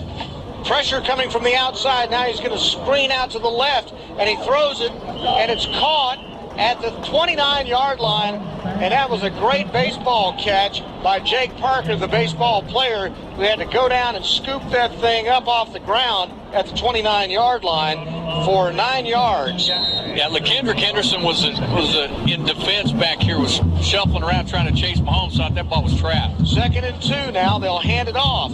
And busting through is Shamar Smith to the 35-yard line for 6 yards and a 1st down Whitehouse with 10:23 to play here in the 3rd quarter. 35-7, Whitehouse leads over Jacksonville. 1st and 10 now, Whitehouse. The ball has it on the 34-yard line. Mahomes back to throw now, steps up and runs. He's going to get to the 40-yard line, and he goes down after a gain to the 41, 6 yards on that carry. Just a quarterback draw. 2nd down and 4. And again, we've seen a real change in the personality of this Whitehouse offense from throw to now Patrick Mahomes as a running threat. This time he's going to sweep right to Shamar Smith. Shamar Smith is not going to get back to the line of scrimmage. He's going to lose yardage back to the 40. Well, he'll actually go for no gain to the 41. Brandon Bobo's not going to like going, if they huddled, this would be a different situation. Bobo had a good block stop for Shamar Smith, and he just ran around it. Third down and a long 4. Mahomes, play action, steps up, fires deep. It's caught at the 32-yard line. Is that Jake Parker? Yes, it is. Yes, it is. Parker went up and over the defender, trying to make out the number. I believe it was 23. Is that right? It's going to be 20. It'll be Dadrian Parks. Just 21. Yeah, Parks didn't know the football was behind him. Well, he got it out to the 28. Now handoff to Shamar Smith. Bursting up the middle of the field. He's going to walk into the end zone. Touchdown from 33 yards. Well, that's the burst of speed that everybody is watching. Now, if you give him a couple of steps, if Shamar sees an opening in front of him, that's what he does best, because he loves seeing an open field, and he gets into burst and third gear mode pretty darn quick. It only takes him a couple of steps. If he has to change direction, he is not as valuable a runner as a Dunning would be with his power. But boy, when Shamar Smith gets a little ahead of steam, he is fast. 33-yard touchdown run by Smith right up the gut. And Colby Krim kicks the extra point. And with 9:07 to play in the third quarter, it's now Whitehouse 41, Jacksonville 7 on Hot 107.3 Jazz. I can't understand what he's doing anyway. Oh, never mind. Nothing worth talking about. All right. Back at Wildcat Stadium, 42-7. And the kick by Whitehouse taken at the 10-yard line. Lane comes out to the 20, 25, goes down hard at the 28-yard line. Tackle made on the play by number 29, Cade Parrish. So Jacksonville now, after giving up the 33-yard touchdown run right up the gut by Shamar Smith, Coach Tabor's got to do some coaching now to keep his kids from letting this thing get away from them. I should probably know who the special teams coordinator is for this Whitehouse football team, because Coleman Patterson just kicked off deep. They have 2 kickers. Coleman's one of like 5 ace receivers, and he kicked off that time. Interesting. Jacksonville, okay, now they've got to call a timeout because it took a long time to get the play called. Coach Tabor and company now surrounding the official, and the play clock got away from them, and so now they've got to call timeout. God bless his heart. And I think he really thought they had not started the play clock yet. It was at about 11 when they decided to come from the sideline onto the field. Now he's got his entire team pretty much surrounding him right now. And again, it takes some motivation to keep a team in this thing and playing hard when you are down 42-7 with 8:54 to go in the third quarter. And you got to find out who's going to fight for you now. And that's probably the hardest coaching job around, trying to figure out which kids are going to fight for you and stay in the ball game and stay competitive. Yeah, and this is where that going through college and those coaching classes and understanding the game and playing the game really comes in handy, because this is when it really comes down to coaching and teaching the kids that this game of life comes along with football. So now first down from the 28-yard line, and Jacksonville has it. First and 10, they'll send a man in motion, Lane, and now McCown will take the ball and hand it off, and then trying to sweep left and reversing field, and there's no room to run, breaking tackles, lots of effort, lots of spinning, but getting dropped back at the 24-yard line is Datavian Thacker, who must have spun until I got dizzy, and Nate Brooks was finally the one that was able to finally drag him down for a 4-yard loss on the play. Well, that's obviously a kid you can depend on, too. And this is a guy that changed directions 4 times, spun, tried to find an opening in the middle, went to the outside, then came back in. Here's a kid that wants to gain 2 yards if he wants to gain 10. Second down and 14. Ball's at the 24-yard line. Two wideouts to the left. Man in motion comes to the near side. They fake the jet sweep, and then McCown is going to run up the middle, and McCown gets caught for no gain on the play, and it's Reggie Long. And Long has to leave the game. He's hurting right now, so he bumped that hand, or he did something that he's in some pain. That would be a massive loss if you lose Reggie Long. Yeah, he's holding his hand, his arm up, basically even with his chest. Oh, boy. Looks like he might be holding his wrist. Yeah. Let's hope that's... I don't want to say hope that's all it is, because it could be something very serious, but he's hurting. Third down and 13. Yeah, they're going to take him straight in, Brian. Okay. Jacksonville has the ball. McCown back to throw. Blitz coming from the edge. Goes down. Back at the 12-yard line. Sacked on the play by number 29, Keith Parrish. Talk about a sophomore coming in and making his mark. You lose Reggie Long the play before that. This kid comes in and bull rushes across two different blockers. Not only gets in on the tackle, just basically almost takes the helmet off of McCown without ever touching that face mask.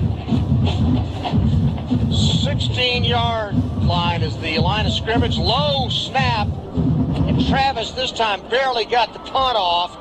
And it's going to be a low end-over-end kick. It bounces at the 48-yard line, rolls into Whitehouse territory, and then out of bounds at the 44-yard line. It'll be a 40-yard kick, and it was ugly, but it was effective. So Whitehouse takes over at their own 44-yard line with 6:39 to play in the third quarter, leading 42-7 over Jacksonville. They'll swing a pass out of the backfield to the 50-yard line, dragging bodies, trying to get to the stick, and finally being brought down was Drew Smith. And Drew Smith's still going. He got the first down. He was dead to rights, 2 yards short of the stick, and for some, I don't know how he did it, but he kept on churning those legs, and he drugged probably 5 defenders to the 41-yard line for a gain of 15 yards and a first down. And I'm not sure that the whistle never blew. No. It's amazing. First and 10 now, Whitehouse. Mahomes pumps once. Now, fly pattern down the sideline. 5 yards beyond Jalen Dews on the sidelines, incomplete. I think he has his velocity back that was missing in the first half, because Mahomes just almost flat-footed threw that foot 40 yards and over the head of Jalen Dews, about 5 yards out of bounds. All right, we got officials. Not quite sure what's happening here.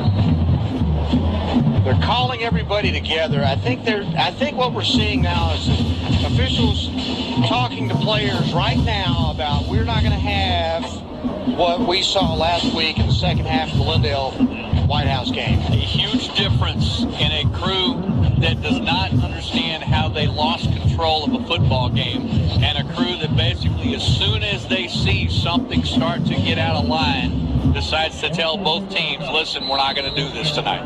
Well, they called them all together. I've never seen that, actually. I've never seen them literally call both teams into a huddle and say, stop it now. Second down and 10. Mahomes rolling to his right now. Now he'll run to the 30, to the 20, to the 10, 5. Touchdown, Patrick Mahomes. 42 yards. Well, they got an awful lot of help from the right side of that line. As everybody stayed home, they were protecting him, and there was just nothing. There was only a 3-man rush right there with 2 of the linebackers dropping off into coverage, and it hurt him. Patrick saw that immediately. He looked at one primary receiver on the far side in Patterson, and that was all he needed. He looked at him, noticed he was covered, but he saw the big hole that the line made on the right side and took advantage of it. Blackburn's point after is good, and with 5:59 to play in the third quarter, it's now Whitehouse 48, Jacksonville 7 on Hot 107.3 Jams. 42-yard touchdown run by Patrick Mahomes makes it 49-7. Whitehouse leading Jacksonville, and now they'll kick it off, and it's Grimm who kicks it off, taking it 10, 15, 20, 25, and then gang tackled at the 25-yard line is Lane by about 5 guys, including number 24, Drew Smith. And an update on Reggie Long there, Kenny Smith. Yeah, when he came off the field, trainer decided he just spun him around and pointed him right towards the locker room. He was holding his wrist, but it was in an odd angle, and we're pretty sure that's going to be either wrist or forearm. It's going to be done for the night. That's let's hope he's not done for longer than tonight, if that's the case. Because he is the leader of this defense. There's no question about that. Jacksonville will take over at their own 27-yard line. Trailing 49-7 now. McCown play action and then fires a pass out on the left side at the hash. Incomplete. Pass was broken up, intended for Trent Sansom. And Jacoby Lacey got his hand in and knocked it loose. 2nd down and 10 from the 27. And Cade Parrish, the sophomore, who got brought up last week, getting some extra playing time here. Dominique Hawley is in for the absent Reggie Long right now. Sansom goes in motion to the outside. He sets up as the slot receiver on the left side. 4 wideouts now. McCown, high snap, hands it off, sweeping left, Braylon Parrish. Parrish for a short gain, maybe a yard, possibly 2 as he goes down at the 29-yard line. 3rd down and 8. To let you know the difference, Dominique Hawley with 19 tackles on the year, replacing Reggie Long, who has almost double as many as number 2, Savion Lacey. Reggie Long leading this team with 62 total tackles before this game started.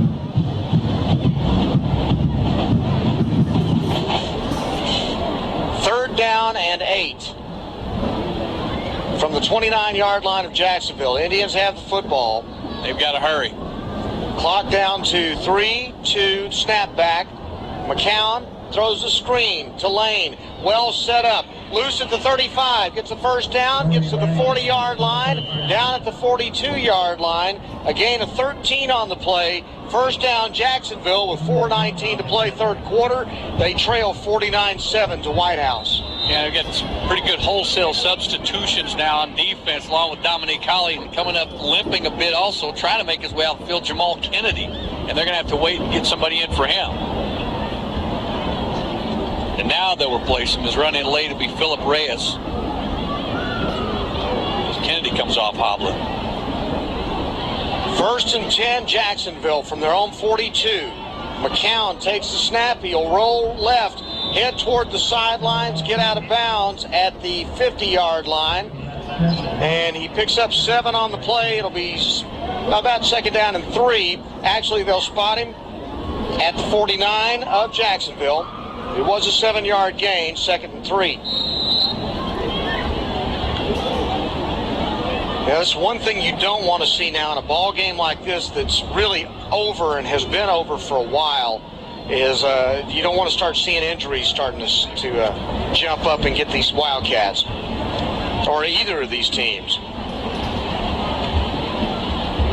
McCown on 2nd down, play action fake, and then throws the pass at the stick. It's going to be a 1st down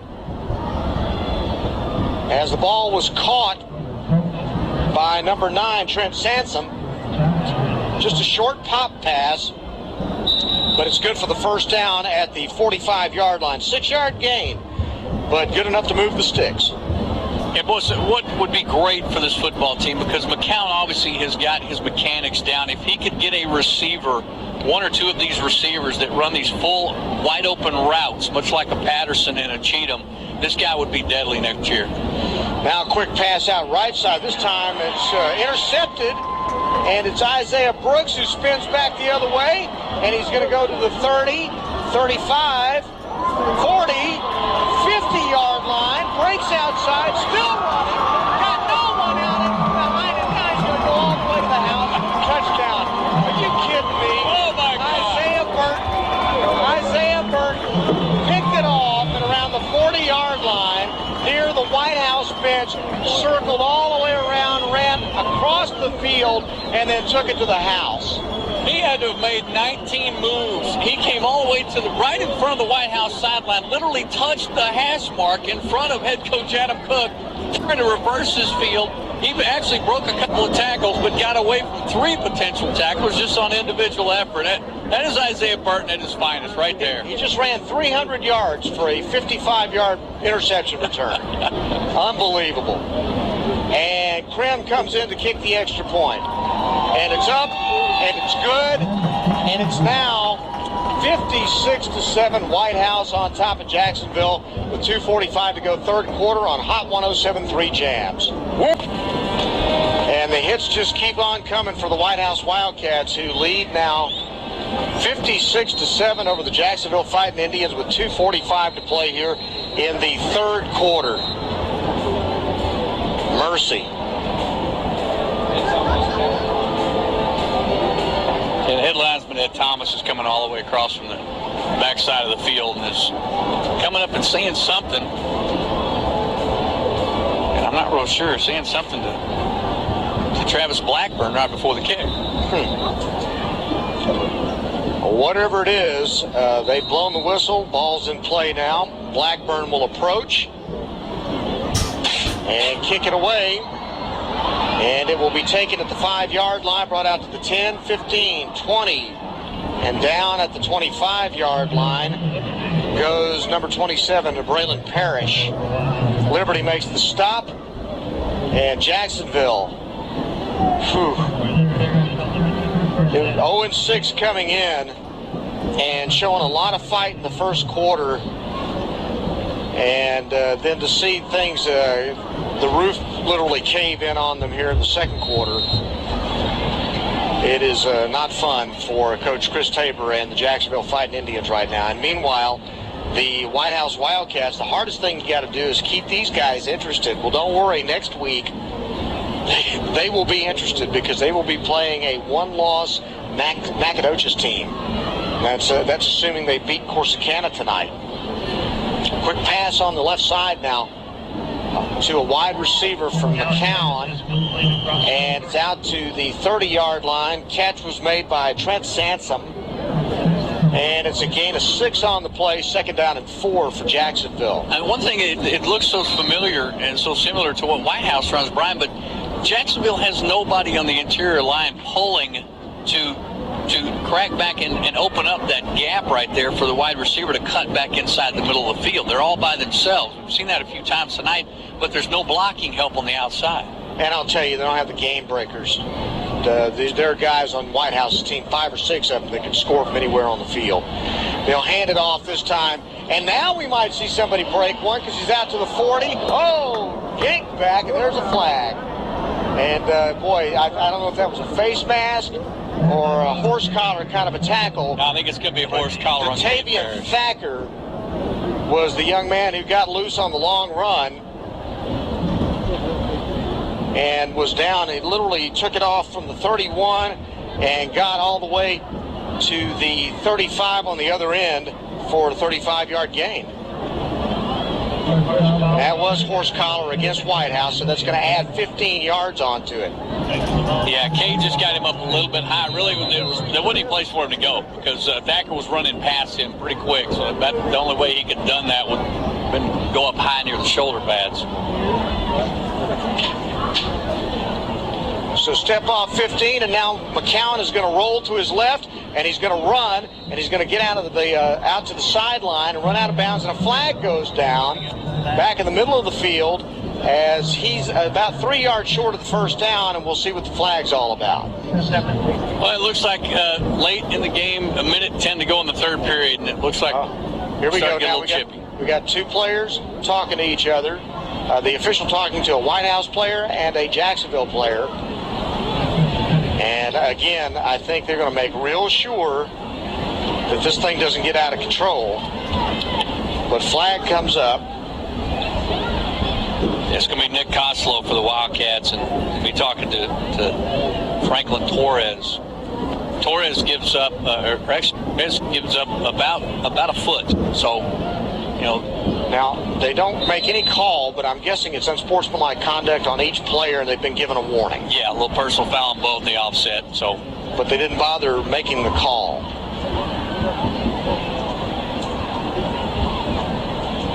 But basically, it may have been one of those, I'm just going to call you guys together now and let you know the next time I'm throwing people out of the game. 2nd down and 3 now from the 15-yard line. McCown back to throw, fires off his back foot, caught on an underneath route by Jacoby Robinson. Robinson runs out of bounds at about the 5-yard line. Well, Jacksonville at least is getting a little bit of not only momentum, but they're getting a little confidence back here. If they can find a way to find the end zone here before the end of the 3rd period, take this into the 4th quarter. Jackson is already won right now, so we're going to see Jackson Allen probably before the 4th period if Whitehouse gets the football back. Last score we saw, Nacogdoches was leading Corsicana 27-21 at halftime. Now, 1st and 5 at the goal line. McCown will roll to his left, and he dives for the end zone. Touchdown, Jacksonville. Carter McCown from 6 yards for the score. He went down hard too, Brian. Dominic Holly laid a shot on him, and he came down right on top of the football. As we're looking up, and Reggie Long is back on the sideline. He has taken his pads off and his helmet. He's got his elbow taped a little bit, but he looks like he's going to be okay, and it's not as bad as obviously we thought before. They've taped up his left wrist with some pink tape. Looked like they put a little bit of a brace on there. I'm pretty sure that this is the worst thing for him, which is to come back out on the sideline and not play, but he's going to be okay. Point after is good by Ryan Travis with 58 seconds to go. It's Whitehouse 56, Jacksonville 14 on Hot 107.3 Jams. Want to go 0 to 60? Well, you can do it today in a Kickoff, your financial solution, Telco Plus Credit Union. And Travis will kick it off to Whitehouse, bounces at the 20, and then picking it up, Lacey brings it out to the 25, 30. Check that, that's Dunning. Dunning still on his feet at the 35 and going down at the 35-yard line. Vincent Dunning on the kickoff return to the 35. Good field position for the Whitehouse Wildcats, and we have probably seen the last of most of the first-team offense at this point. Patrick Mahomes out of the ball game at this point. Has a cap on, a la the NFL. And we have new players all the way through the lineup, including Jackson Allen at quarterback. And before the 4th period starts, too. And I'm glad to see it. They're going to hand it off. Shamar Smith, sweeping left, gets to the corner, 45, 50, out of bounds. Inside Jacksonville territory at the 47-yard line for a gain of 18 yards and a first down. Whitehouse with 35 seconds to go. The other thing I vote for is you run on every play now. And stay in bounds, yes. 4 wideouts. Allen back to throw. Well, now let's see. He's going to run. Gets to the 40. Gets to the 35. 30. 20. Down at the 20-yard line. And that's a gain of 28 yards for Jackson Allen. Well, you don't mind seeing your backup quarterback do something cool with his feet. Yep, I like it. 28 seconds to go here. As they run bodies on the field, trying to get people lined up. 1st and 10 from the 20-yard line, and a flag goes down, and I'll bet that's illegal procedure. Amazingly enough, we've not seen many penalty flags tonight. Now, Andrew Liberty actually was not used to being in on offense. The play was over, and I guess he thought he was on the defensive switch situation. He started coming off the field, and everybody started screaming at him, no, you got to stay out. So I think they just got a little mixed up here with the 2nd and 3rd teamers in. 1st and 15, quick pass, right side to Shamar Smith, spinning, getting to the 20, maybe inside the 20, down to the 18-yard line. So all that work for about a 7-yard gain, and that is the end of the 3rd quarter. We still have 1 quarter to go, guys. 56-14, Whitehouse leading Jacksonville at the end of 3 on Hot 107.3 Jams. 5K run on Saturday, October the 26th at 7:30 in the morning. Race will start and end at the Whitehouse City. View is a branch campus of Vista College, El Paso, Texas. 12 minutes of this ball game. Whitehouse leading Jacksonville 56-14. Brian Houston along with Kenny Smith, and a quick pass over the middle to Shamar Smith, incomplete on 2nd down and 9. at the 25-yard line of Jacksonville for the Wildcats. 3rd down and 9 now from the 25. And they'll sweep left to Shamar Smith. Gets the corner, gets the first down, 5, 10. Is he into the end zone? He's out of bounds at the 3-yard line. And looking across the field, too, looks like McCown's going to be fine. He came down pretty hard on the football, that last possession on that touchdown drive. But it seems like he's going to be okay. Luke's shaking it off. 22-yard gain by Shamar Smith. Ball's at the 3-yard line. And they'll hand it off to him this time. Dances inside, walks into the end zone. Touchdown, Whitehouse. Shamar Smith from 3 yards. Well, Shamar, I think, is making a run for our Dairy Queen Player of the Game, which we'll announce at the conclusion of this. And Isaiah Burton is up there with one. Reggie Long's having an awful lot of tackles tonight. It looks like Shamar may be making a run with that, with a couple of touchdown runs tonight. Shamar making a pretty good return. So. Are you trying to hint at something here? Travis Blackburn with the extra point. And it's now 63 to 14. Whitehouse over Jacksonville with 10:49 to go. And the clock continues to run on Hot 107.3 Jams. Stadium, Shamar Smith has scored from 3 yards out. With 11:03 to go, and they're just running the clock now. Thank goodness it's mercifully that way. 63 to 14. Whitehouse leads Jacksonville. And it has been all Whitehouse since the second quarter began. And let it be known, Coleman Patterson campaigned to kick off this particular time as well. Well, but Blackburn is the guy kicking off.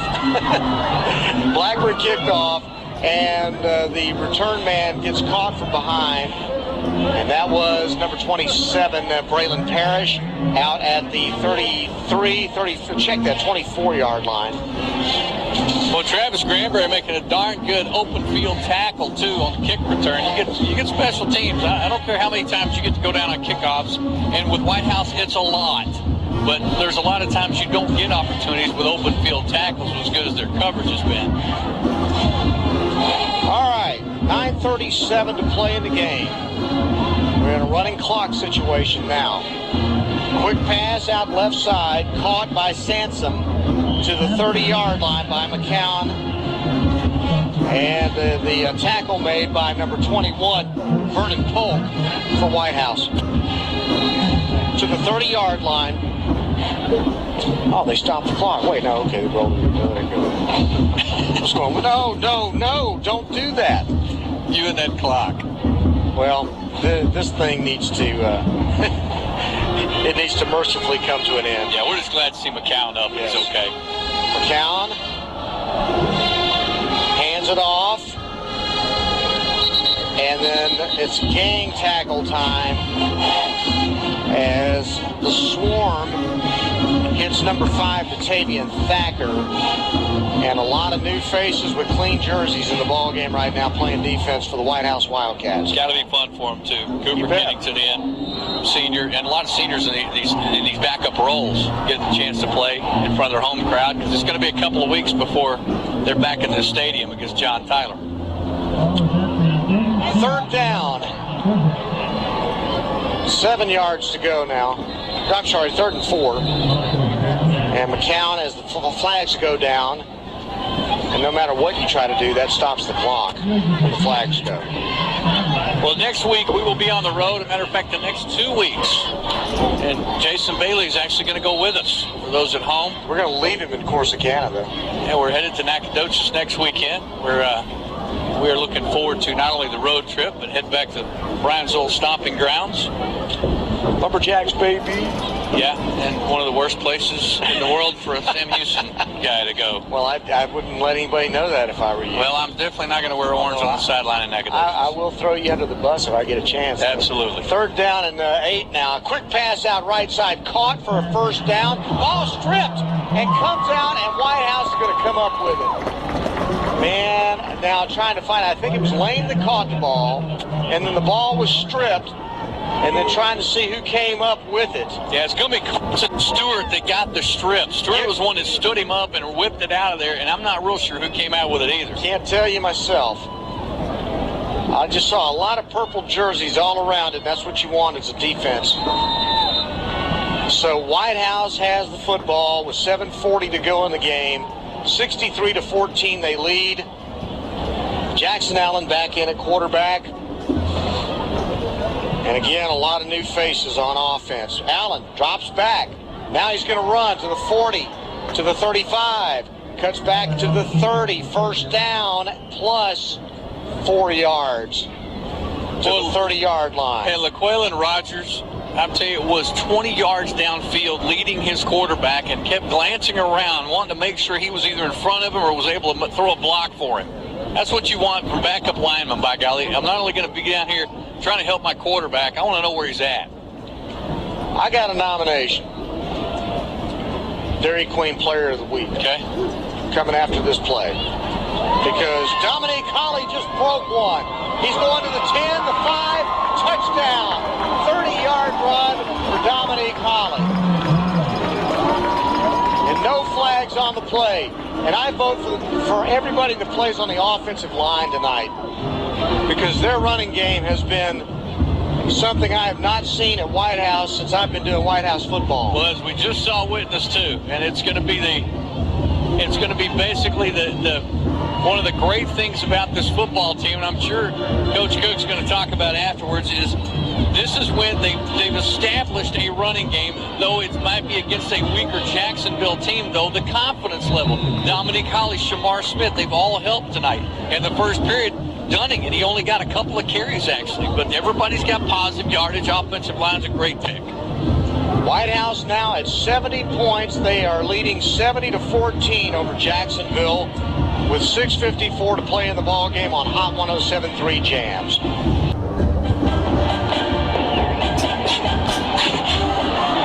Kickoff by Whitehouse is a short one. It's taken at the 28-yard line and then knocked down after a 2-yard return by Sansom.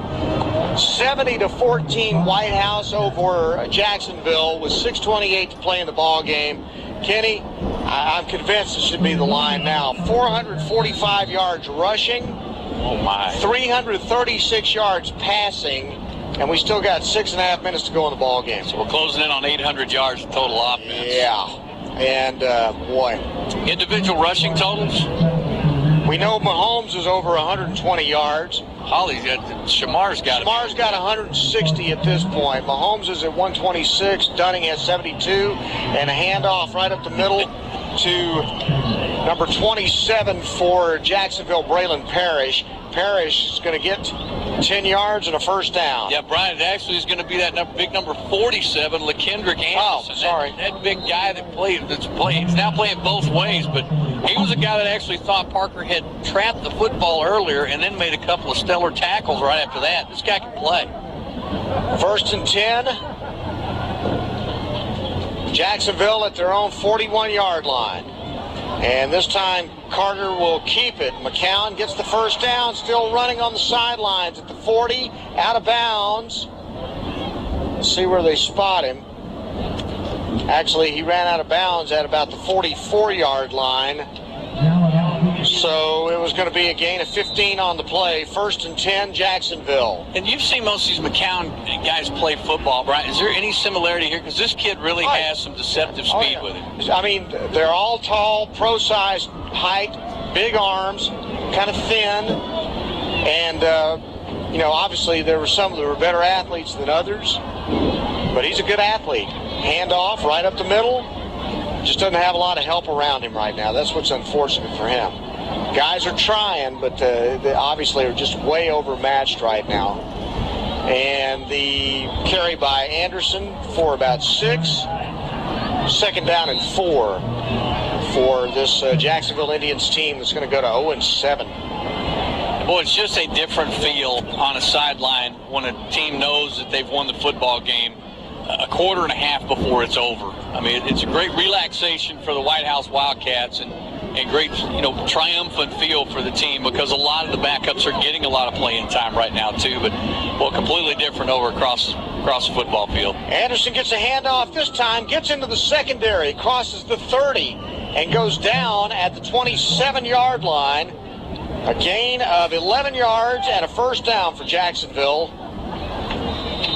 Move the chains. Clock continues to run. 4:17 to play in the ball game. 70-14. Whitehouse over Jacksonville.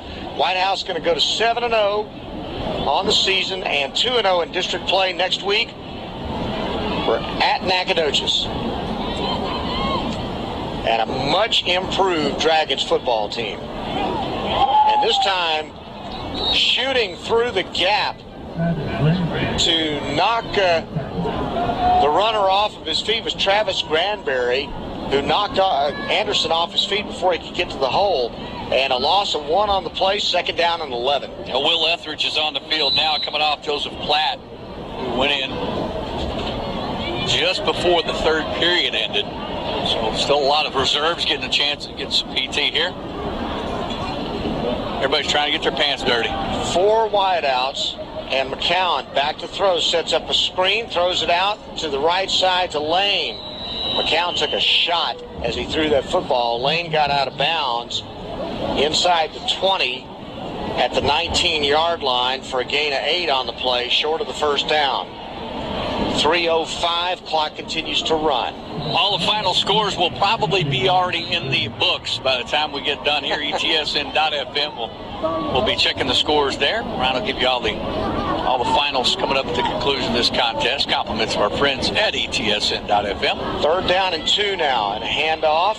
This time to Stacy Cummings. Cummings, again, bottled up by the interior of the Whitehouse defensive line, led by Trent Hood. And so now it's going to be 4th down and 3 for Whitehouse, and Jacksonville has the football. Whitehouse 70-14 over Jacksonville with 2:24 to go in the game. LaQuaylen Rogers, Colby Watson, also Julian White going in, heading into the ball game. Defensive coaches are clearing the bench, as we say in basketball terms at times. So on 4th and 3, Sansom goes in motion, lines up right behind the guard, and they'll hand off to Anderson, who busts into the secondary and will get across the 15 for a 1st down for Jacksonville. So they could put Anderson and Reggie Long side by side, and they literally are built exactly the same. They play the same. Just very intense. They're both about 6'1", 6'2", but just powerhouses with and without the football. They just need a few more of them. 1st and 10, Jacksonville at their Whitehouse 15. And they'll hand it off to Anderson again, right up the middle. Anderson pulls to the 10. He'll get forward progress to the 9-yard line for a 6-yard gain. 2nd down and about 4. Yep, reserve Klein in on that tackle, along with once again, sophomore pull-up Cade Parrish. Parrish had a pretty good ball game. We've called his name out a lot tonight. It's a young man that they really enjoyed watching his success on junior varsity, and now getting some playing time the last couple of weeks on varsity level. 1 minute left in the game. Hand off to Anderson. No, McCown keeps it, and he rolls to his right, and he dashes into the end zone. Touchdown, Jacksonville. Carter McCown. Well, it's what they wanted to get here at the end of the ball game. A couple of players collide in the end zone, and down right now is going to be reserved Jalen White. White, a 5'7", 225 senior, basically got run into by his own man. The two that we mentioned, the last tackle, Cade Parrish, actually collided with him in the end zone as they were both going towards McCown. Oh, mercy. 49 seconds to go in the ball game, and the clock will stop, and we'll take a timeout with them. Our score is 70-20 with the point after coming, as we have injured players on the field. This is Hot 107.3 Jams. Down run, and now the try for the extra point by Ryan Travis. Kick is down and up, and it is good. And so it is now 70-21 with 49 seconds to go in the ball game. What are you giggling about? It's the first time we've seen a kicker. He literally kicked the football over the band, and it one-hopped onto the building, into the side of the building. And is usually standing up. They're having a contest if somebody can catch the extra point, but that doesn't happen. He boots the football so far over the stands, it one-hops into the side of the field house. Well, I don't think I've seen that happen. See something new every week. Oh, my gosh. We learn something every day. He could have made that from 55 yards. 70-21. Whitehouse leads Jacksonville. The takeaway tonight, one, Whitehouse is clearly very superior to a down Jacksonville team. But the things that Coach Cook came into tonight's ball game hoping to see, penalties were way down tonight. There was no problem with jabbering during this ball game, if you know what I mean. We had a couple of times where things got a little chippy, but officials took care of it, and we haven't seen that all night long. And we've seen an incredible offensive display, both running and passing. It's the most balanced attack I think I've seen Whitehouse have in a really, really long time. Short kickoff, taken at the 20-yard line, brought out to the 25, 30, and then he's going to go down hard, 45. Nick Koslow returning the kick and down at the 30-yard line. And so this will be the last couple of plays. Maybe they'll get a playoff. They're running the clock right now, so we may not even see another play in this game. And they haven't started the play clock. I'm guessing we won't even see the offense go back out, Kenny. Well, they get the play clock now. Now they've reset the play clock at 25. Now they stop the game clock at 18. So they're going to have to run at least one play. Well, there's a lot of coaches where, regardless if they're on the losing end or not, they really just don't like giving up. Well, sure. That whole thing of just letting the clock run out. So a lot of times you'll see them use their timeouts. But 70-21, it's sure. Your kids aren't learning anything at this point. Allen hits a knee. That's going to be the last play of the ball game. And the Whitehouse Wildcats, ranked third in the state, move to 7-0 as they will win this ball game tonight by a score of 70-21. A very, very impressive performance. At the same time, one that most people expected was going to be this way, and they took care of business. This